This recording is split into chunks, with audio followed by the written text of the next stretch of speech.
అన్న యూట్యూబ్లో ఎక్కడ చూసినా యక్షిని గురించి యాడ్స్ వస్తున్నాయి, యక్షిని గురించి వీడియోస్ చేస్తున్నారు. అసలు ఆ ఫుల్ స్టోరీ ఏంటన్నా చెప్తావా ప్లీజ్? ప్లీజ్. యక్షిని లాంటిదే నీకు ఒక రియల్ స్టోరీ చెప్తా, విను. రియల్ స్టోరీనా? చెప్పన్నా.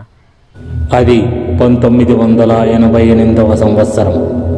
ఒకరోజు సాయంత్రం 6 గంటల్లో మా అక్క వాళ్ళ ఊరికి వెళదామని బస్ కోసం వెయిట్ చేస్తున్నాను. కానీ ఎంతసేపు వెయిట్ చేసినా బస్ రాలేదు. పైగా ఆకాశంలో మెల్లగా మార్పులు జరుగుతున్నాయి. చూస్తూ ఉండంగానే చీకటిగా మారిపోయింది. సమయం కూడా 7 గంటలు కావస్తుంది. పైగా వర్షం జోరున కురుస్తుంది. అంతలో బస్ అక్కడికి వచ్చింది. నేను బస్ ఎక్కాను. అప్పుడు అక్కడ బస్ కండక్టర్ వచ్చి, ఎక్కడికి వెళ్ళాలి సార్ అని అడిగాడు. నేను మదనపల్లికి వెళ్ళాలి అని చెప్పాను. సరే సార్ అని టికెట్ ఇచ్చి వెళ్ళిపోయాడు. వర్షం జోరున కురుస్తుంది. నేను సీట్లో అలా నిద్రపోయాను. అప్పుడు కండక్టర్ వచ్చి, సార్ మదనపల్లి వచ్చింది, లేవండి సార్ అని నన్ను లేపాడు. అప్పుడు నేను లేచి టైం ఎంత అయిందని నా వాచ్ చూసుకున్నాను. టైం చూస్తే 10:30 కావస్తుంది. సరే అని త్వరగా లేచి బస్ దిగి ఏదైనా బండి వస్తుందేమో అని ఎదురు చూస్తూ ఉన్నాను. కానీ ఏ బండి అక్కడికి రాలేదు. చాలాసేపు ఎదురు చూశాను. టైం చూస్తే 11:30 అవుతోంది. వేరే బండి ఏదైనా ఉందేమో అని బస్టాండ్ నుంచి రోడ్డులోకి వచ్చాను. అక్కడ కూడా చాలాసేపు ఎదురు చూశాను. అంతలో అక్కడికి ఒక రిక్షావాడు వచ్చాడు. ఆగి, సార్ మీరు ఎక్కడికి వెళ్ళాలి సార్ అని అడిగాడు. నేను ఒంటరిపల్లికి వెళ్ళాలి అని చెప్పాను. ఆ రిక్షావాడు ఆశ్చర్యంగా చూసి, ఒంటరిపల్లికా అని భయంగా అడిగాడు. ఒంటరిపల్లికే, వస్తావా రావా అని అడిగాను. ఆ రిక్షావాడు, వస్తాను కానీ ఊరు దగ్గరికి వస్తాను, కానీ ఊర్లోకి రాను అని చెప్పాడు. అదేంటి? సర్లే పద, ఇప్పటికే ఆలస్యమైందని నేను రిక్షా ఎక్కాను. కొంత దూరం వెళ్ళాక రిక్షావాణ్ణి ఇలా అడిగాను, ఇందాక ఊరిలోకి రమ్మంటే రానని అన్నావు, పైగా ఆ ఊరు పేరు చెప్పగానే భయపడ్డావు, ఎందుకని? అప్పుడు ఆ రిక్షావాడు ఇలా చెప్పాడు, సార్ సరిగ్గా సంవత్సరం క్రితం ఆ ఊరిలో ఒక అమ్మాయి శ్మశానానికి ఎదురుగా ఉన్న బావిలో పడి చెడిపోయింది. అప్పట్నుంచి రాత్రిపూట ఆ రోడ్లో వెళ్ళాలంటే అందరికీ భయం అన్నాడు. అప్పుడు నేను ఎందుకని అని అడిగాను.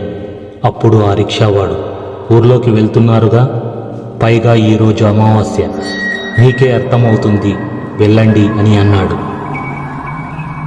అంతలో ఊరు వచ్చింది. అప్పుడు నేను రిక్షా దిగి డబ్బులు ఎంతయింది అని అడిగాను. అప్పుడు రిక్షావాడు 10 పైసలు ఇవ్వండి అన్నాడు. సరే అని ఇచ్చేసి వెళ్తుండగా ఆ రిక్షావాడు పిలిచి, సార్ జాగ్రత్తగా వెళ్ళండి అన్నాడు. సరే అని కొంత దూరం వెళ్ళి రిక్షావాడు ఉన్నాడా లేడా అని వెనక్కి తిరిగి చూశాను. ఆ చుట్టుపక్కల ఎక్కడా కనిపించలేదు. కొంచెం భయం వేసింది. కానీ ధైర్యం తెచ్చుకొని అడుగులు ముందుకు వేశాను. అలా కొంత దూరం వెళ్ళగానే అక్కడ దూరంగా 3 ఊర్లు కనిపించాయి. ఏ ఊరికి వెళ్ళాలో అర్థం కాలేదు. ఇందులో ఒంటరిపల్లి ఏది అని అర్థం కాక అక్కడే కాసేపు ఆగాను. అటు ఇటు చూస్తూ ఉండగా అక్కడ దూరంగా చెట్టు కింద ఎవరో కూర్చున్నట్టు కనిపించింది. సరే అక్కడికి వెళ్ళి అడుగుదామని అడుగులు ముందుకు సాగించాను. అక్కడ వెళ్ళి చూడగా ఓ ముసలాయన కనిపించాడు. అప్పుడు నేను, తాత ఒంటరిపల్లికి ఎటు వెళ్ళాలి అని అడిగాను. అప్పుడు ఆ తాత, ఏంటి ఒంటరిపల్లికా? పైగా అమావాస్య, అర్ధరాత్రి 12 అవుతుంది, ఇప్పుడు ఆ పల్లికి వెళ్ళడం ప్రమాదకరం అని అన్నాడు. ఆ తాత అలా అనడంతో నాకు కొంచెం భయం వేసింది. కానీ ధైర్యం తెచ్చుకొని, పర్వాలేదులే మా ఊరు ఏదో చెప్పు, నేను వెళ్తాను అని అన్నాను. సరే ఇటు వెళ్ళు, శ్మశానం దాటగానే వచ్చేదే ఆ ఊరు, అదే ఒంటరిపల్లి అని చెప్పాడు. సరే అని చెప్పి ముందుకు వెళ్ళాను. అలా కొంత దూరం వెళ్ళగానే ఎవరో పక్కన వస్తూ ఉన్నట్టు అనిపించింది. అయినా నేను దాన్ని పట్టించుకోలేదు. అలా నడుస్తూ ఉండంగానే శ్మశానం దగ్గరికి వచ్చింది. ఆ శ్మశానం చూడగానే రిక్షావాడు చెప్పిన మాటలు నాకు గుర్తుకొచ్చాయి. సరే అని అలా వెళ్తూ ఉన్నాను. పక్కనే ఉన్న బావిలో ఏదో పడ్డట్టు పెద్దగా శబ్దం వచ్చింది. నాకు భయం వేసింది. ఒళ్ళంతా చెమటలు పడుతున్నాయి. అలా భయపడుతూనే ముందుకు కదిలాను. ఊరి చివర ఉన్న మరిమాను నుంచి నక్కలు అరుస్తున్నట్టు శబ్దం వినిపించింది. నాకు ఇంకా భయం ఎక్కువ వేసింది. అలా నడుచుకుంటూ వెళ్తుండగా నా వెనకాల గజ్జల శబ్దం వినిపించింది. టక్కని వెనక్కి తిరిగి చూశాను, కానీ అక్కడ ఎవరూ లేరు. నా గుండె ఇంకా వేగంతో కొట్టుకోవడం మొదలైంది. అప్పుడు నేను ఆంజనేయ స్వామి దండకం చదువుకుంటూ ముందుకు సాగాను. అలా వెళ్తూ ఉండగా రోడ్డు పక్కన వేసిన ముళ్ళ కంపల మీద పెద్ద పెద్ద అడుగుల శబ్దం వినిపించింది. నేను నడుస్తూ వెళుతూ ఉంటే నాతో పాటు అది కూడా పక్కనే వస్తూ ఉంది. నాకు అప్పుడు అర్థమైంది, ఇది ఏదో యక్షిణి అని. కొంచెం ధైర్యం తెచ్చుకొని దాన్ని చూద్దామని తల చిన్నగా పైకెత్తి చూశాను. అది నల్లని ఆకారంతో భూమి నుంచి ఆకాశమంత పెద్దగా నాకు కనిపించింది. దాన్ని చూడగానే నా గుండె ఒక్క క్షణం ఆగినంత పని అయింది. సరే అని ముందుకు అడుగులు వేస్తూ ఉండగా దూరంగా మా ఊరి పొలిమేరులో ఓ చిన్న గుడి కనిపించింది. అప్పుడు నాకు కాస్త ధైర్యం వచ్చింది. పరిగెత్తుకుంటూ అక్కడికి చేరుకున్నాను. వెనక్కి తిరిగి చూస్తే అక్కడ ఎవ్వరూ లేరు. హలో ఫ్రెండ్స్, ఇది అందరూ అనుకుంటున్నట్టు కథ కాదు, వాస్తవం. ఇక ముందుకి ఏం జరిగింది అని తెలుసుకోవాలంటే నెక్స్ట్ ఎపిసోడ్ వరకు వెయిట్ చేయాల్సిందే. విన్నావా? ఇంతే కాదు, ఈ రియల్ స్టోరీ ఇంకా చాలా జరిగింది. అన్న అదేదో ఇప్పుడే చెప్పేయన్నా ప్లీజ్. అదంతా నువ్వు తెలుసుకోవాలి అంటే మన ఛానల్ని సబ్స్క్రైబ్ చేసుకోండి. ఏరా తమ్ముడా, సబ్స్క్రైబ్ చేసుకున్నాక ఐఎమ్ ఆల్రెడీ సబ్స్క్రైబ్డ్ అన్న. పక్కనే ఉన్న బెల్ సింబల్ కూడా టంగాని కొట్టా. మరి మీరు? ఆ తరువాత గుడి దగ్గరకు వెళ్ళి వెనక్కి తిరిగి చూశా. అక్కడ ఎవ్వరూ కనపడలేదు. సరే అని పరుగు పరుగున ఇంటికి చేరుకున్నాను. ఆ తరువాత నాకు కాస్త మైకం వచ్చి అక్కడికక్కడే కుప్పకూలిపోయాను. అప్పుడు మా అక్క వాళ్ళు వచ్చి ముఖంపై నీళ్లు చెల్లి నన్ను లేపారు. ఆ తరువాత ఏం జరిగింది అని నన్ను అడిగారు. అప్పుడు నేను జరిగింది చెప్పాను. అది చెప్పగానే మా అక్క వాళ్ళు ఆశ్చర్యంగా నన్ను చూస్తూ ఉండిపోయారు. అప్పుడు నేను మా అక్క వాళ్ళని ఇలా అడిగాను, నా వెనకాల వచ్చింది ఎవరు, ఏంటి, మీకు తెలుసా అని అడిగాను. దాంతో నీకేం పనిరా, పైగా ఈరోజు అమావాస్య, ఇంత అర్ధరాత్రి వేళ నిన్ను ఎవరు రమ్మన్నారు? ఈ ఊరిలో 9 దాటిన తర్వాత ఎవరు ఇంటి నుంచి బయటకు కూడా రారు. అటువంటిది నువ్వు అమావాస్య రోజు ఇక్కడికి వచ్చావు.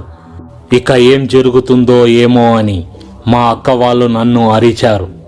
ఆ తరువాత మా అక్క, సరేలే తిని పడుకో, తెల్లవారగానే మాట్లాడుదాం అని అన్నారు. సరే నేను భోంచేసి పడుకున్నాను. తెల్లవారింది. సమయం 7 గంటలు. ఫస్ట్ ఎపిసోడ్ ఎవరైతే చూడలేదో కింద డిస్క్రిప్షన్లో లింక్ ఇచ్చాను, ఐకార్డ్స్లో కూడా ఇస్తాను, అండ్ అలాగే ఎండ్ స్క్రీన్లో కూడా ఇస్తాను, వెళ్ళి చూసేయండి. నాకు కడుపులో ఏదోలా ఉందని చెంబులో నీళ్లు తీసుకొని ఊరి బయటకు వెళ్ళాను. అక్కడ ఒక పెద్ద మర్రిమాను ఉంది. దాని కింద కూర్చుందామని వెళ్ళాను. కూర్చున్నాను. పైకి చూశా. చాలా పెద్దగా ఉంది మర్రిమాను. ఎటు చూసినా దానికి ఊడలే. నేను కూర్చున్న కాసేపటికే హోరున గాలి. నాకు భయం వేసి అక్కడ నుంచి వెళ్ళిపోదామని చిన్నగా లేచి ముందుకు సాగాను.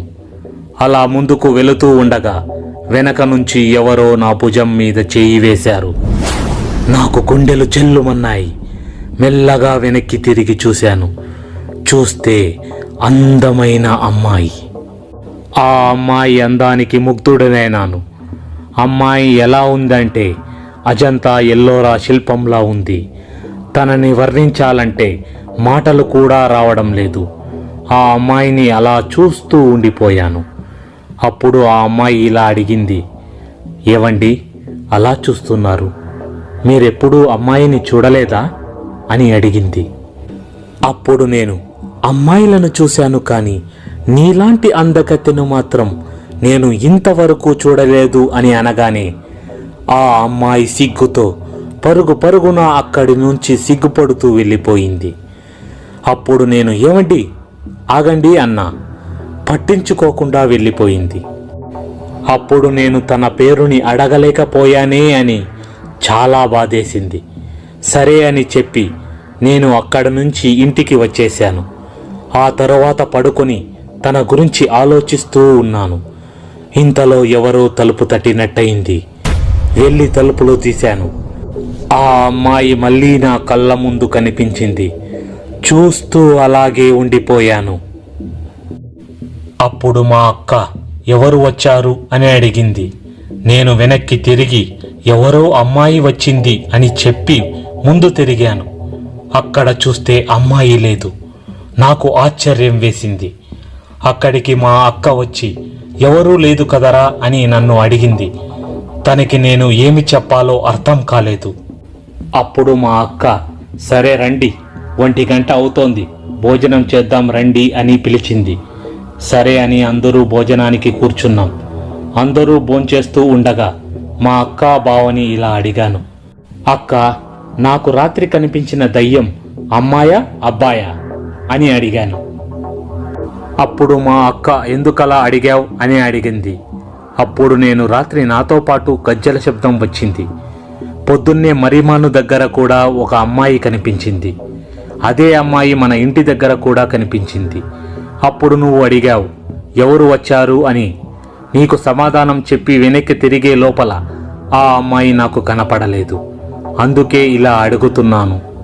అప్పుడు మా బావ అవన్నీ ఏమీ పట్టించుకోకరా అంటూ నువ్వు ముందు భోంచేసి లే అన్నాడు.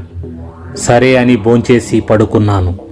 అప్పుడు సమయం మధ్యాహ్నం 2 గంటలు అయ్యింది. నేను పనుకొని లేచేసరికి సమయం 6 గంటలయ్యింది. అప్పటికే మా బావ పొలం నుంచి ఇంటికి వచ్చి త్వరగా భోంచేసి పనుకోండి, ఎవరు బయటకు రావద్దు అన్నాడు. ఎందుకలా అన్నాడో నాకు అప్పటికీ అర్థం కాలేదు. సరే అని అందరూ భోంచేద్దామని పైకి లేచాము. అప్పుడు మా అక్క ఊరి చివరన ముసలావిడ బజ్జీలు వేస్తూ ఉంటుంది, వెళ్ళి తీసుకొని రా అని చెప్పింది. సరే అని మా అక్క కొడుకుని పిలుచుకొని అక్కడ వెళ్తూ ఉన్నాను. మధ్యలో బోరున వర్షం వచ్చింది. పరిగెత్తుకుంటూ వెళ్ళి బజ్జీలు వేస్తున్న కొట్టు దగ్గరికి వెళ్ళాను. అక్కడ ముసలావిడ బజ్జీలు వేస్తూ కూర్చుంది. ఎవరినైనా నీకేం కావాలి అని అడిగింది. అప్పుడు నేను అవ్వా 2 రూపాయలకు వేడివేడి బజ్జీలు ఇవ్వు అని అడిగాను. అప్పుడు ఆ అవ్వ సరే నాయనా కూర్చో ఇస్తాను అనింది. అప్పుడు నేను అక్కడ కూర్చున్నాను. అప్పుడు ఆ అవ్వ ఒక బజ్జీ తిను నాయనా అని ఇచ్చింది. ఆ బజ్జీలు తింటూ అవ్వని ఇలా అడిగాను, అవ్వ శ్మశానం ముందు ఉన్న బావిలో పడి చనిపోయిన ఆ అమ్మాయి కథ ఏంటి అని అడిగాను. అప్పుడు ఆ అవ్వ ఆశ్చర్యంతో ఏంటి, ఆ యక్షిణి గురించా నువ్వు అడుగుతున్నది? అయితే చెప్తా విను. సో ఫ్రెండ్స్, ఇది అందరూ అనుకుంటున్నట్టు కథ కాదు, వాస్తవం. ఇక ముందు ఏం జరిగింది అని తెలుసుకోవాలంటే నెక్స్ట్ ఎపిసోడ్ వరకు వెయిట్ చేయాల్సిందే.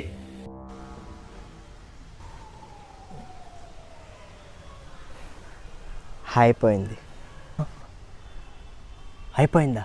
నెక్స్ట్ టైం జరిగిందన్నా చెప్పన్నా ఇంట్రెస్ట్గా ఉంది చెప్పన్నా. అదంతా నువ్వు తెలుసుకోవాలి అంటే నెక్స్ట్ ఎపిసోడ్ వరకు వెయిట్ చేయాల్సిందే. I can't wait. అండ్ అలాగే మన వీడియోస్ని లైక్ చేయాలి, కామెంట్ చేయాలి, అండ్ అలాగే మన ఛానల్ని సబ్స్క్రైబ్ కూడా చేసుకోవాలి. See you next episode. అయితే చెప్తా విను. ఆ యక్షిని కన్నా ముందు నువ్వు ఈ ఊరు గురించి తెలుసుకోవాలి. సరిగ్గా 30 ఏళ్ల క్రితం మనకి స్వాతంత్రం వచ్చి అప్పటికే 10 సంవత్సరాలు గడిచిపోయింది. కానీ మనకు స్వాతంత్రం రాకముందు ఎలా ఉండేదో స్వాతంత్రం వచ్చిన 10 ఏళ్ల తర్వాత కూడా అలాగే ఉండేదని చెప్పింది. అప్పుడు నేను, అంటే ఎలా, అప్పుడు పరిస్థితులు ఎలా ఉండేది అని నేను అడిగాను. అప్పుడు ఆ అవ్వ, అయితే చెప్తా విను. 20 ఏళ్ల క్రితం ఈ ఊర్లో ఓ జమీందారు ఉండేవాడు. అతను అప్పట్లో ఉన్న తెల్లదొరల సహాయంతో ఈ చుట్టుపక్కల ఉన్న సాగు భూమినంతా తన గుప్పెట్లో పెట్టుకున్నాడు. ఇక దాని గురించి ఎవరైనా ప్రశ్నిస్తే దారుణంగా చంపేసేవాడు. ఆయనకు ఓ కొడుకుండేవాడు. పుట్టినప్పుడే తనకు తల్లి చనిపోయింది. అందువల్ల అప్పటి నుంచి వాళ్ళ మేనత్త దగ్గరే పెరిగాడు. అప్పుడు ఆ పిల్లవాడికి 7 సంవత్సరాలు. అంతలో ఊరూరు తిరుక్కుంటూ పెళ్ళైన ఓ కొత్త జంట ఈ ఊరికి వచ్చారు. వాళ్ళు ఆ జమీందారుని అడిగి ఇక్కడే మేము ఉంటాము అని ఊరు చివర ఉన్న ఓ చిన్న గుడిసెలో ఉండేవారు. అలా కొన్నాళ్ళు గడిచిపోయింది. వాళ్లకు ఓ పాప కూడా పుట్టింది. దాని పేరే చంద్రమ్మ. ఆ అమ్మాయే మీరందరూ అనుకుంటున్నట్టు యక్షిని అని చెప్పింది. అప్పుడు నేను ఒక్క క్షణం ఆశ్చర్యపోయాను. అవ్వా, ఆ కథ ఏంటి? ఆ అమ్మాయి ఎలా యక్షినిగా మారింది చెప్పు అని అడిగాను. అప్పుడు ఆ అవ్వ, అయితే జరిగిందంతా చెప్తా విను. ఆ అమ్మాయి వాళ్ళ అమ్మా నాన్న ఇంటింటికి తిరిగి గుడ్డలు తీసుకొని ఉతికి తోమి ఇచ్చేవారు. అందులో వచ్చిన డబ్బే వాళ్లకు జీవనాధారం. అలా కొన్ని రోజులు గడిచిపోయాయి. అలా సంపాదించిన డబ్బులో కొంత పోగేసి కొంచెం స్థలం కొనాలని అనుకున్నారు. అప్పుడు ఆ డబ్బు తీసుకొని ఈ ఊరు జమీందారు దగ్గరికి వెళ్ళారు. వెళ్ళి, అయ్యా, మా దగ్గర కొంత డబ్బు ఉంది, దీన్ని తీసుకొని మాకు ఏదైనా కొంచెం పొలం ఇస్తే వ్యవసాయం చేసుకుంటామయ్యా అని అన్నారు. అలా అన్న మరుక్షణం ఆ జమీందారుకి కోపం వచ్చింది. ఆ కోపాన్ని అణుచుకొని, సరే, రేపు తోట దగ్గరికి రండి, మాట్లాడుదాం అన్నాడు. అప్పుడు వాళ్ళు, అయ్యా, మాకు తప్పకుండా పొలం ఇస్తారు కదూ అన్నారు. అప్పుడు ఆ జమీందారు, ఇస్తాను అనేగా చెబుతున్నాను, రేపు అక్కడికి రండి అని గంభీరంగా అన్నాడు. అప్పుడు వాళ్ళు సరే అని చెప్పి వెళ్ళిపోయారు. అప్పుడు వాళ్ళు ఆ రాత్రి భార్యాభర్తలు ఇలా మాట్లాడుకున్నారు. ఏవండి, రేపటితో మన కష్టాలు తీరిపోతాయిగా అనింది. అప్పుడు ఆ భర్త, సీత, రేపటి నుంచి మనకు ఈ బానిస బతుకులు ఉండదు అని భార్యతో అన్నాడు. ఆ తరువాత వాళ్ళందరూ కలిసి భోంచేసి ఆనందంగా పడుకున్నారు. తెల్లవారింది. సమయం 10 గంటలు అవుతోంది. భర్త స్నానం చేస్తూ ఉన్నాడు. సీత పాపను బడికి పంపడానికి తయారు చేస్తూ ఉంది. అప్పుడు సీత, ఏవండి, మీరు త్వరగా స్నానం చేసి తోట దగ్గరకు వచ్చేయండి, నేను పాపని బడిలో వదిలేసి అక్కడి నుంచి అలాగే వచ్చేస్తా అన్నది. అప్పుడు భర్త, అలాగే సీత అన్నాడు. సరే అని చెప్పి సీత పాపను బడికి వదిలేసి తోట దగ్గరకు వెళ్ళింది. అప్పటికే ఆ జమీందారు అక్కడ ఉన్నాడు. అప్పుడు సీత, అయ్యా, మా ఆయన ఇక్కడికి వచ్చాడా అని అడిగింది. అప్పుడు ఆ జమీందారు, వస్తాడులే, కాసేపు ఇలా కూర్చో అని అన్నాడు. అప్పుడు సీత అక్కడ కూర్చుంది. అప్పుడు ఆ జమీందారు మద్యం సేవిస్తూ ఉన్నాడు. కళ్ళు ఎరిపెక్కాయి, మాటలు తడబడుతున్నాయి. సీత వైపు అలా కామంగా చూశాడు. పక్కన ఉన్న పని వాళ్ళని దూరంగా వెళ్ళమని సైగ చేశాడు. అప్పుడు అక్కడ ఉన్న పని వాళ్ళందరూ చిన్నగా వెళ్ళిపోతున్నారు. సీతకు కొంచెం భయం వేసింది. అప్పుడు జమీందారు చిన్నగా లేచి సీత పక్కన వచ్చి కూర్చొని, నేను చెప్పినట్టు విను, మీరు డబ్బులు ఇవ్వకుండానే మీకు ఆ పొలం ఇస్తాను, అది నేను చెప్పినట్టు వింటే అన్నాడు. అప్పుడు సీత, అయ్యా, మీరేమంటున్నారో నాకు అర్థం కావడం లేదు అనింది. అప్పుడు ఆ జమీందారు, నువ్వు చాలా అందంగా ఉన్నావు, నా పెళ్ళం చనిపోయి చాలా ఏళ్ళయింది, నాకు ఆడవాసన తగిలి చాలా రోజులైంది, నిన్ను చూస్తుంటే నాలో నరనరాలు నిన్ను పొందాలని ఆశపడుతున్నాయి అని చెప్పి ఆ సీతను మానభంగం చేసి చంపేశాడు. అలా చంపేసిన తరువాత ఆ జమీందారు మద్యం సేవిస్తూ ఉన్నాడు. అంతలో సీత భర్త అక్కడికి వచ్చాడు. రక్తపు మడుగులో పడి ఉన్న ఆ భార్యని చూసి ఆ జమీందారుని చంపేద్దామని కోపంతో తన మీదకు దాడికి వెళ్ళాడు. అప్పుడు అక్కడ ఉన్న పనివాళ్ళు వచ్చి తనని కూడా చంపేశారు. అలా తనకు ఇస్తానన్న పొలంలోనే వాళ్ళని కప్పెట్టేశాడు. ఈ రహస్యం ఎవరికీ తెలియకూడదని చెప్పి అక్కడ ఉన్న పని వాళ్లకు డబ్బులు ఇచ్చాడు. అప్పుడు చంద్రమ్మ అనాథ అయిపోయింది. అమ్మా నాన్న ఎక్కడికి వెళ్ళారో తెలియదు. ఆ తరువాత చంద్రమ్మ ఇంటింటికి వెళ్ళి అడుక్కొని పొట్ట నింపుకొనేది. ఇక అలా కొన్ని సంవత్సరాలు గడిచిపోయాయి. పట్నంలో చదువుకుంటున్న జమీందారు కొడుకు ఈ ఊరు వచ్చాడు. చంద్రమ్మ కూడా వయసుకు వచ్చింది. అటుగా వెళ్తున్న జమీందారు కొడుకు చంద్రమ్మ అందాన్ని చూసి ముగ్ధుడైపోయాడు. అలా వాళ్ళిద్దరి మధ్య ప్రేమ చిగురించింది. ఇక ముందుకి ఏం జరిగింది అని తెలుసుకోవాలంటే నెక్స్ట్ ఎపిసోడ్ వరకు వెయిట్ చేయాల్సిందే. వాళ్ళిద్దరి మధ్య ప్రేమ పుట్టగానే వాళ్ళిద్దరూ ఒకరినొకరిని చాలా గాఢంగా ప్రేమించుకున్నారు. ఒకరిని విడిచి ఒకరు వదిలి ఉండలేరు. చంద్రమ్మ ఎక్కడికి వెళ్ళినా ఆ అబ్బాయి తోడుగా వస్తూనే ఉండేవాడు. అప్పుడు చంద్రమ్మ, నేనంటే నీకు ఎందుకు అంత ఇష్టం అని అడిగింది. అప్పుడు జమీందారి కొడుకు, నువ్వంటే ఎందుకు ఇష్టం అని చెప్పలేను కానీ ఎంత ఇష్టం అని చెప్పగలను. నువ్వంటే నాకు చచ్చిపోయేంత ఇష్టం. నీ అందం నా ఎల్లోర శిల్పం అని చెప్పాడు. అలా చెప్పగానే చంద్రమ్మ పరిగెత్తుకుంటూ వచ్చి జమీందారి కొడుకుని వాటేసుకుంది. అప్పుడు చంద్రమ్మ, నేను ఒక అనాథని, మా అమ్మ నాన్న నా చిన్న వయసులోనే చనిపోయారు అని చెప్పింది. చంద్రమ్మ అప్పుడు జమీందారి కొడుకు, నేను ఉండగా నువ్వు అనాథవి కాదు అని చెప్పాడు. అలా చెప్పగానే చంద్రమ్మకి జమీందారి కొడుకు ఇంకా ఇష్టమైపోయాడు. అప్పటినుంచి వాళ్ళిద్దరి మధ్య ప్రేమ బాగా పెరిగిపోయింది. జమీందారి కొడుకు చంద్రమ్మ చిన్న వయసులో ఉన్న ఇష్టాలు కోరికలని తీరుస్తూ వచ్చాడు. చంద్రమ్మతో డాన్సులాడాడు, సినిమాలకు వెళ్ళారు, దేవస్థానానికి వెళ్ళారు, షికారు వెళ్ళారు. తనకు ఇష్టమైనవి ప్రతి ఒక్కటి చేశాడు. కానీ తనకు ఉన్న ఒకే ఒక్క చెడ్డ అలవాటు, ఏ అమ్మాయిని ప్రేమించినా తనని నేను అనుభవించాల్సిందే అనే కోరిక ఉంటుంది. ఒకరోజు రాత్రి జమీందారి కొడుకు మద్యం సేవిస్తూ ఉండగా తనలో తానే ఇలా మాట్లాడుకుంటున్నాడు. చంద్రమ్మ నన్ను చాలా ప్రేమిస్తుంది. నేను ఏమి అడిగినా కాదనకుండా ఇస్తుంది. తనకి నా మీద చాలా నమ్మకం ఉంది అని అనుకుంటాడు. ఆ రోజు రాత్రి 12 గంటలకి జమీందారి కొడుకు చంద్రమ్మ ఇంటికి వెళ్ళాడు. వెళ్ళి కిటికీలో చూశాడు. చంద్రమ్మ నిద్రపోతూ ఉంది. చంద్రమ్మ అందాన్ని చూసి అతను ఆశ్చర్యపోయాడు. ఇంత అందమైన అమ్మాయిని నేను ఎలాగైనా అనుభవించాలి అని కసిగా ఉంటాడు.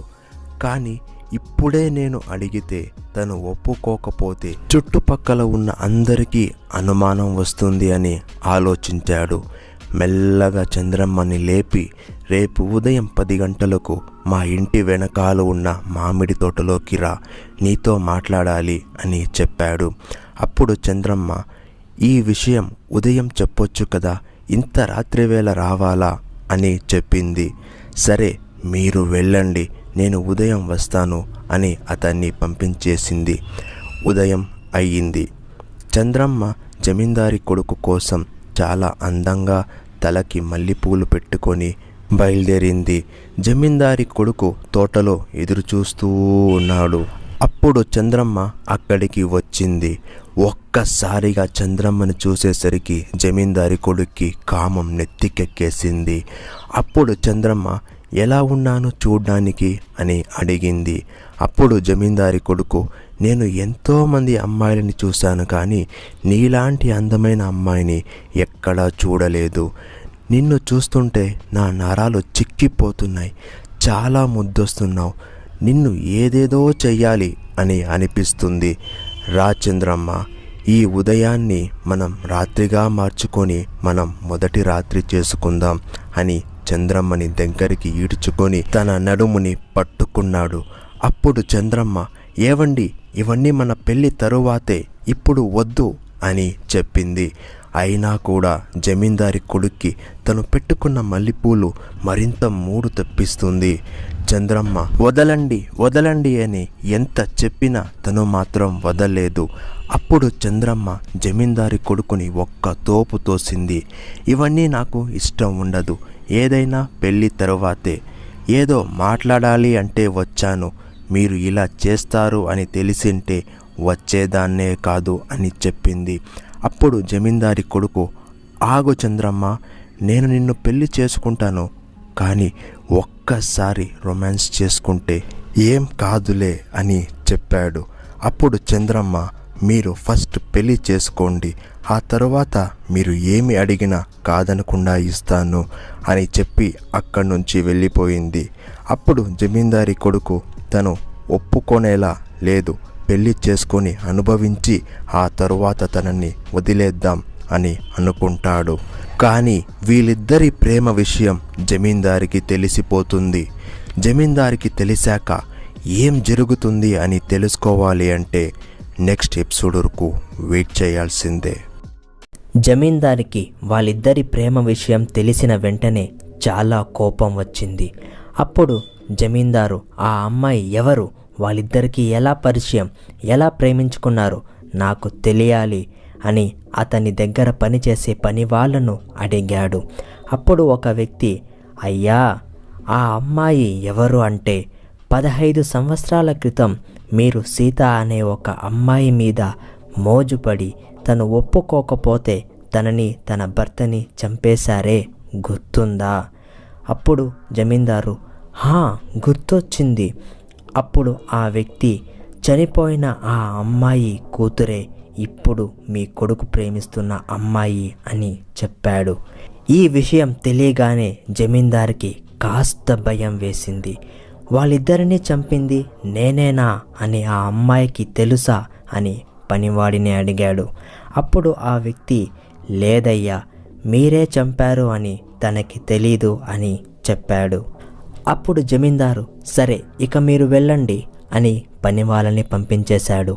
అప్పుడు జమీందారు తన మనసులో ఇలా మాట్లాడుకుంటాడు, వాళ్ళ అమ్మని ఎలాగో అనుభవించలేదు, చంపేశా, ఇప్పుడు కూతురు కూడా చాలా అందంగా తయారయ్యింది, నా కొడుకుని ఆ అమ్మాయిని ఎలాగైనా విడదీయాలి, నా కోరిక తీర్చుకోవాలి, నాకు వేరే వయసు అయిపోతుంది, నా కొడుక్కి ఇంకా చాలా వయసు ఉంది, వాడికి ఎవరైనా దొరుకుతారు, నేను నా కోరిక తీర్చుకోవాలి అని అనుకుంటాడు.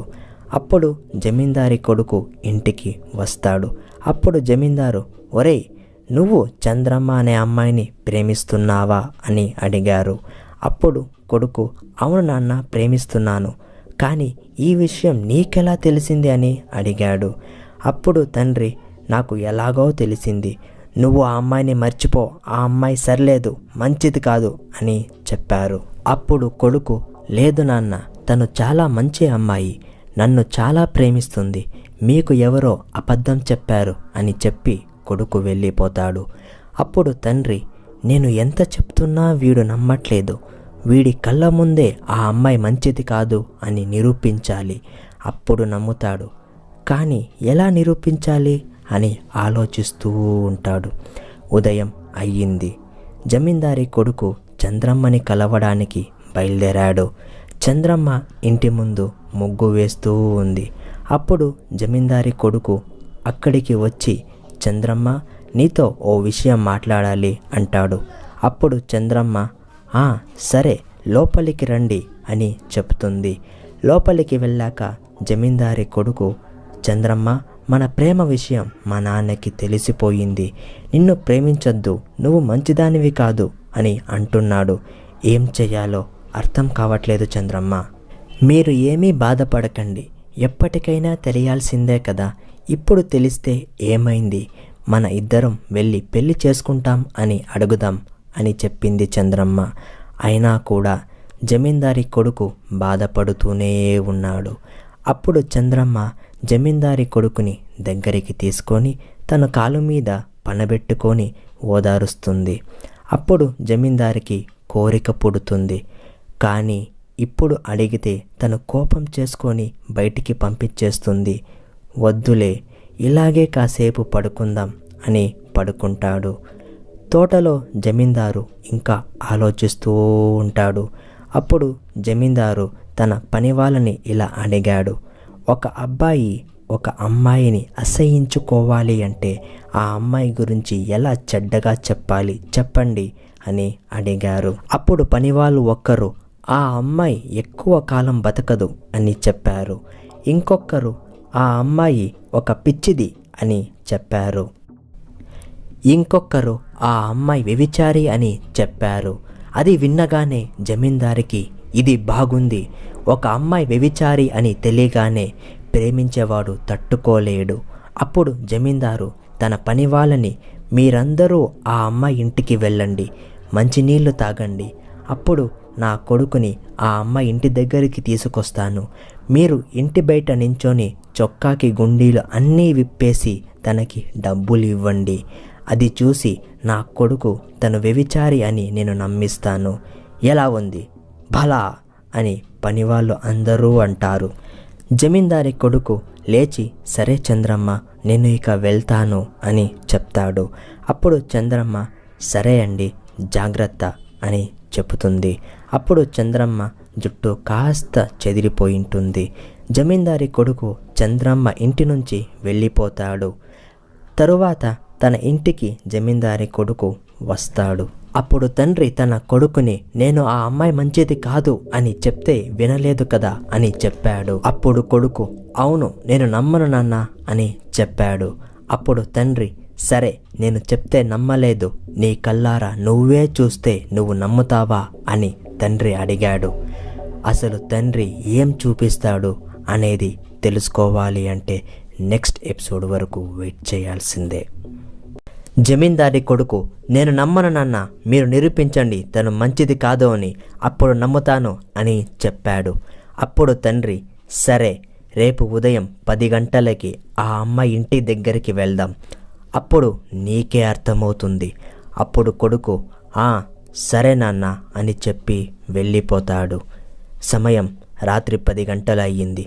జమీందారి కొడుకు, నాన్న చెప్పింది నిజమా? తను మంచిది కాదా? ఎందుకు మంచిది కాదు?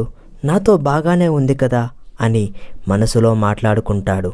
జమీందారు, రేపటితో వీళ్ళిద్దరి ప్రేమ అంతమవుతుంది, నా కోరిక తీర్చుకోవచ్చు అని ఆనందంగా మద్యం సేవిస్తూ ఉంటాడు.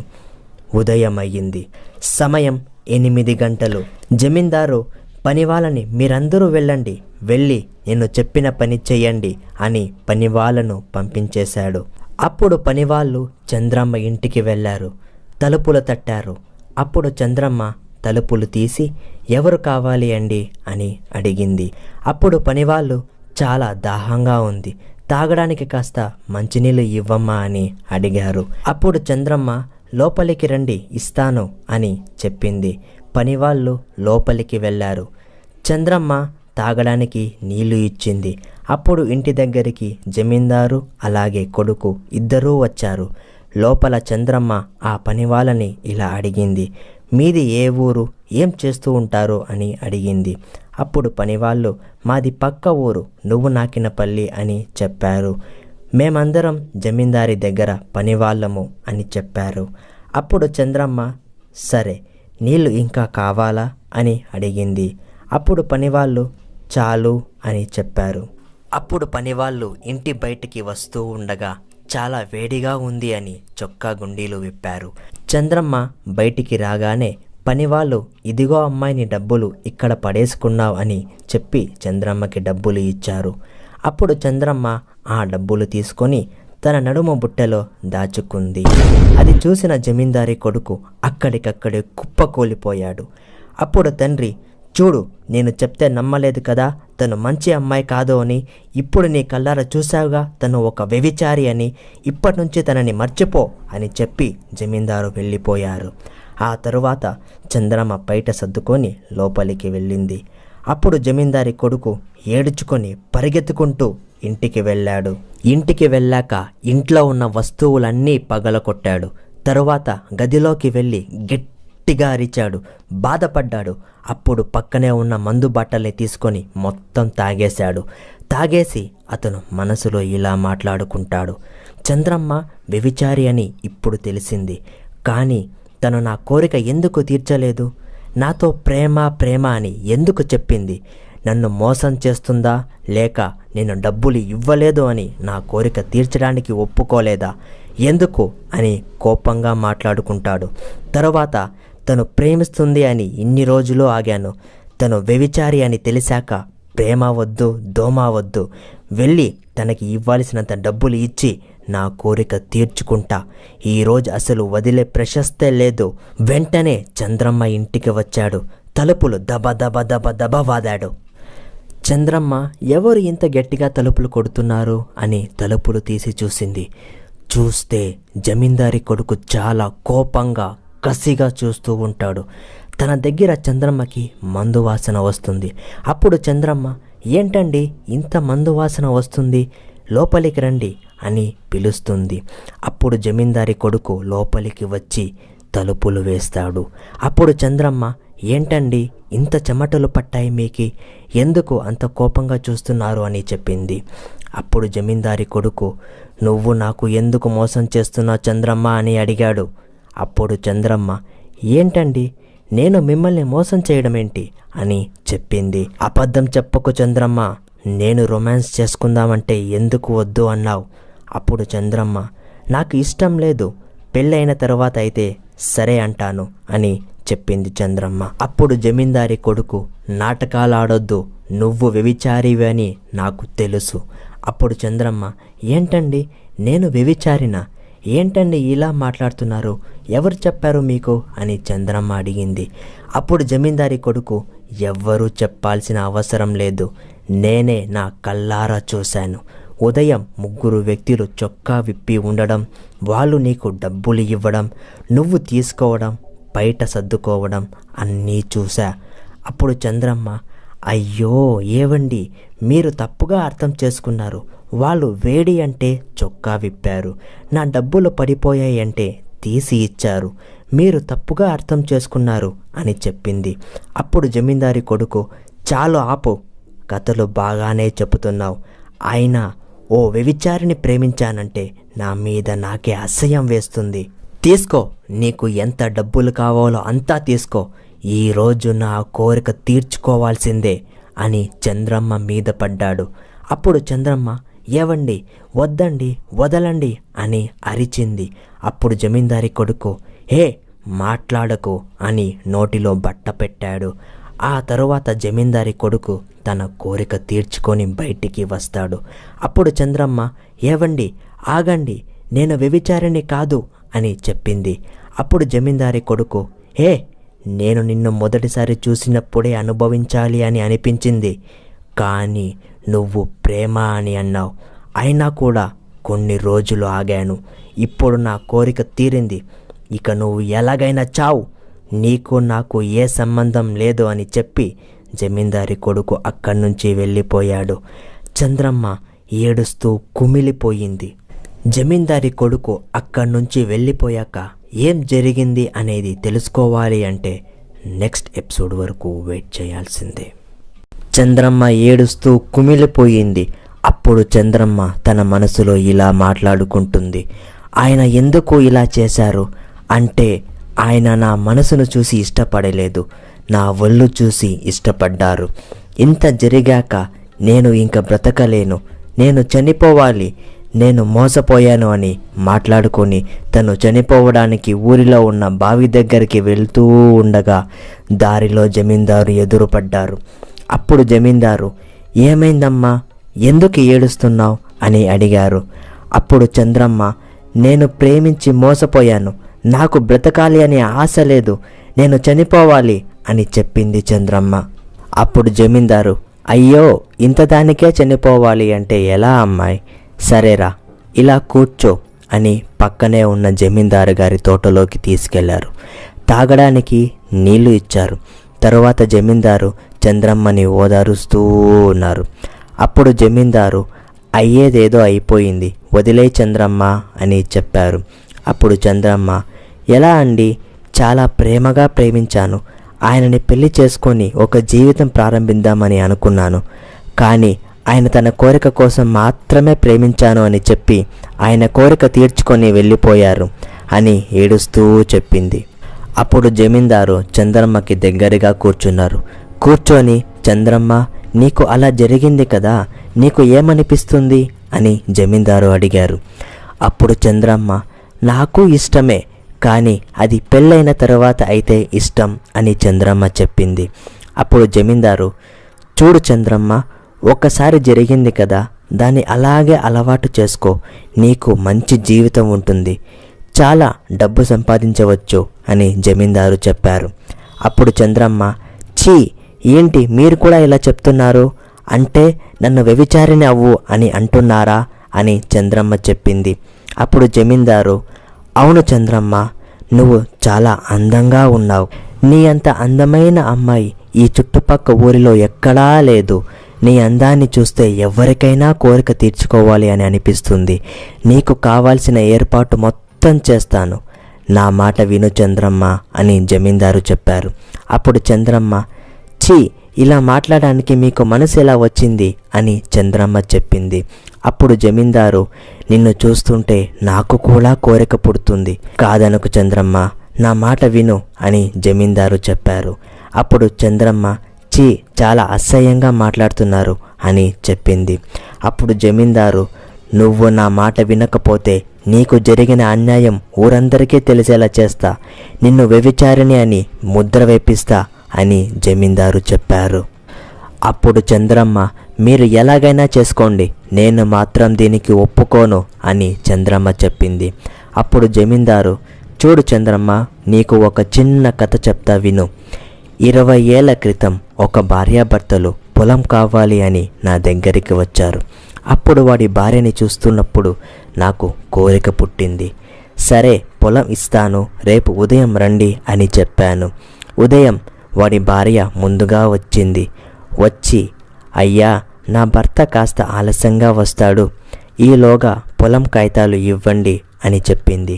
అప్పుడు నేను, ఇస్తానులే, ఇలా రా, కూర్చో అని పిలిచి, నువ్వు చాలా అందంగా ఉన్నావు, నీకు పొలం ఇస్తాను, డబ్బులు ఇస్తాను, నీ భర్తని వదిలేయి, నాతో నా కోరిక తీరుస్తూ ఉండు అని చెప్పాను.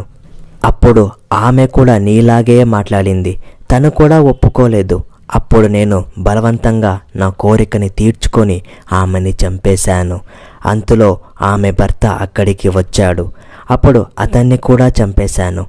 ఇక్కడే, ఇదే స్థలంలో. ఆ చనిపోయిన ఇద్దరు ఎవరో కాదు, నీ తల్లిదండ్రులే అని జమీందారు చెప్పారు. అది వినగానే చంద్రమ్మ ఆశ్చర్యపడింది.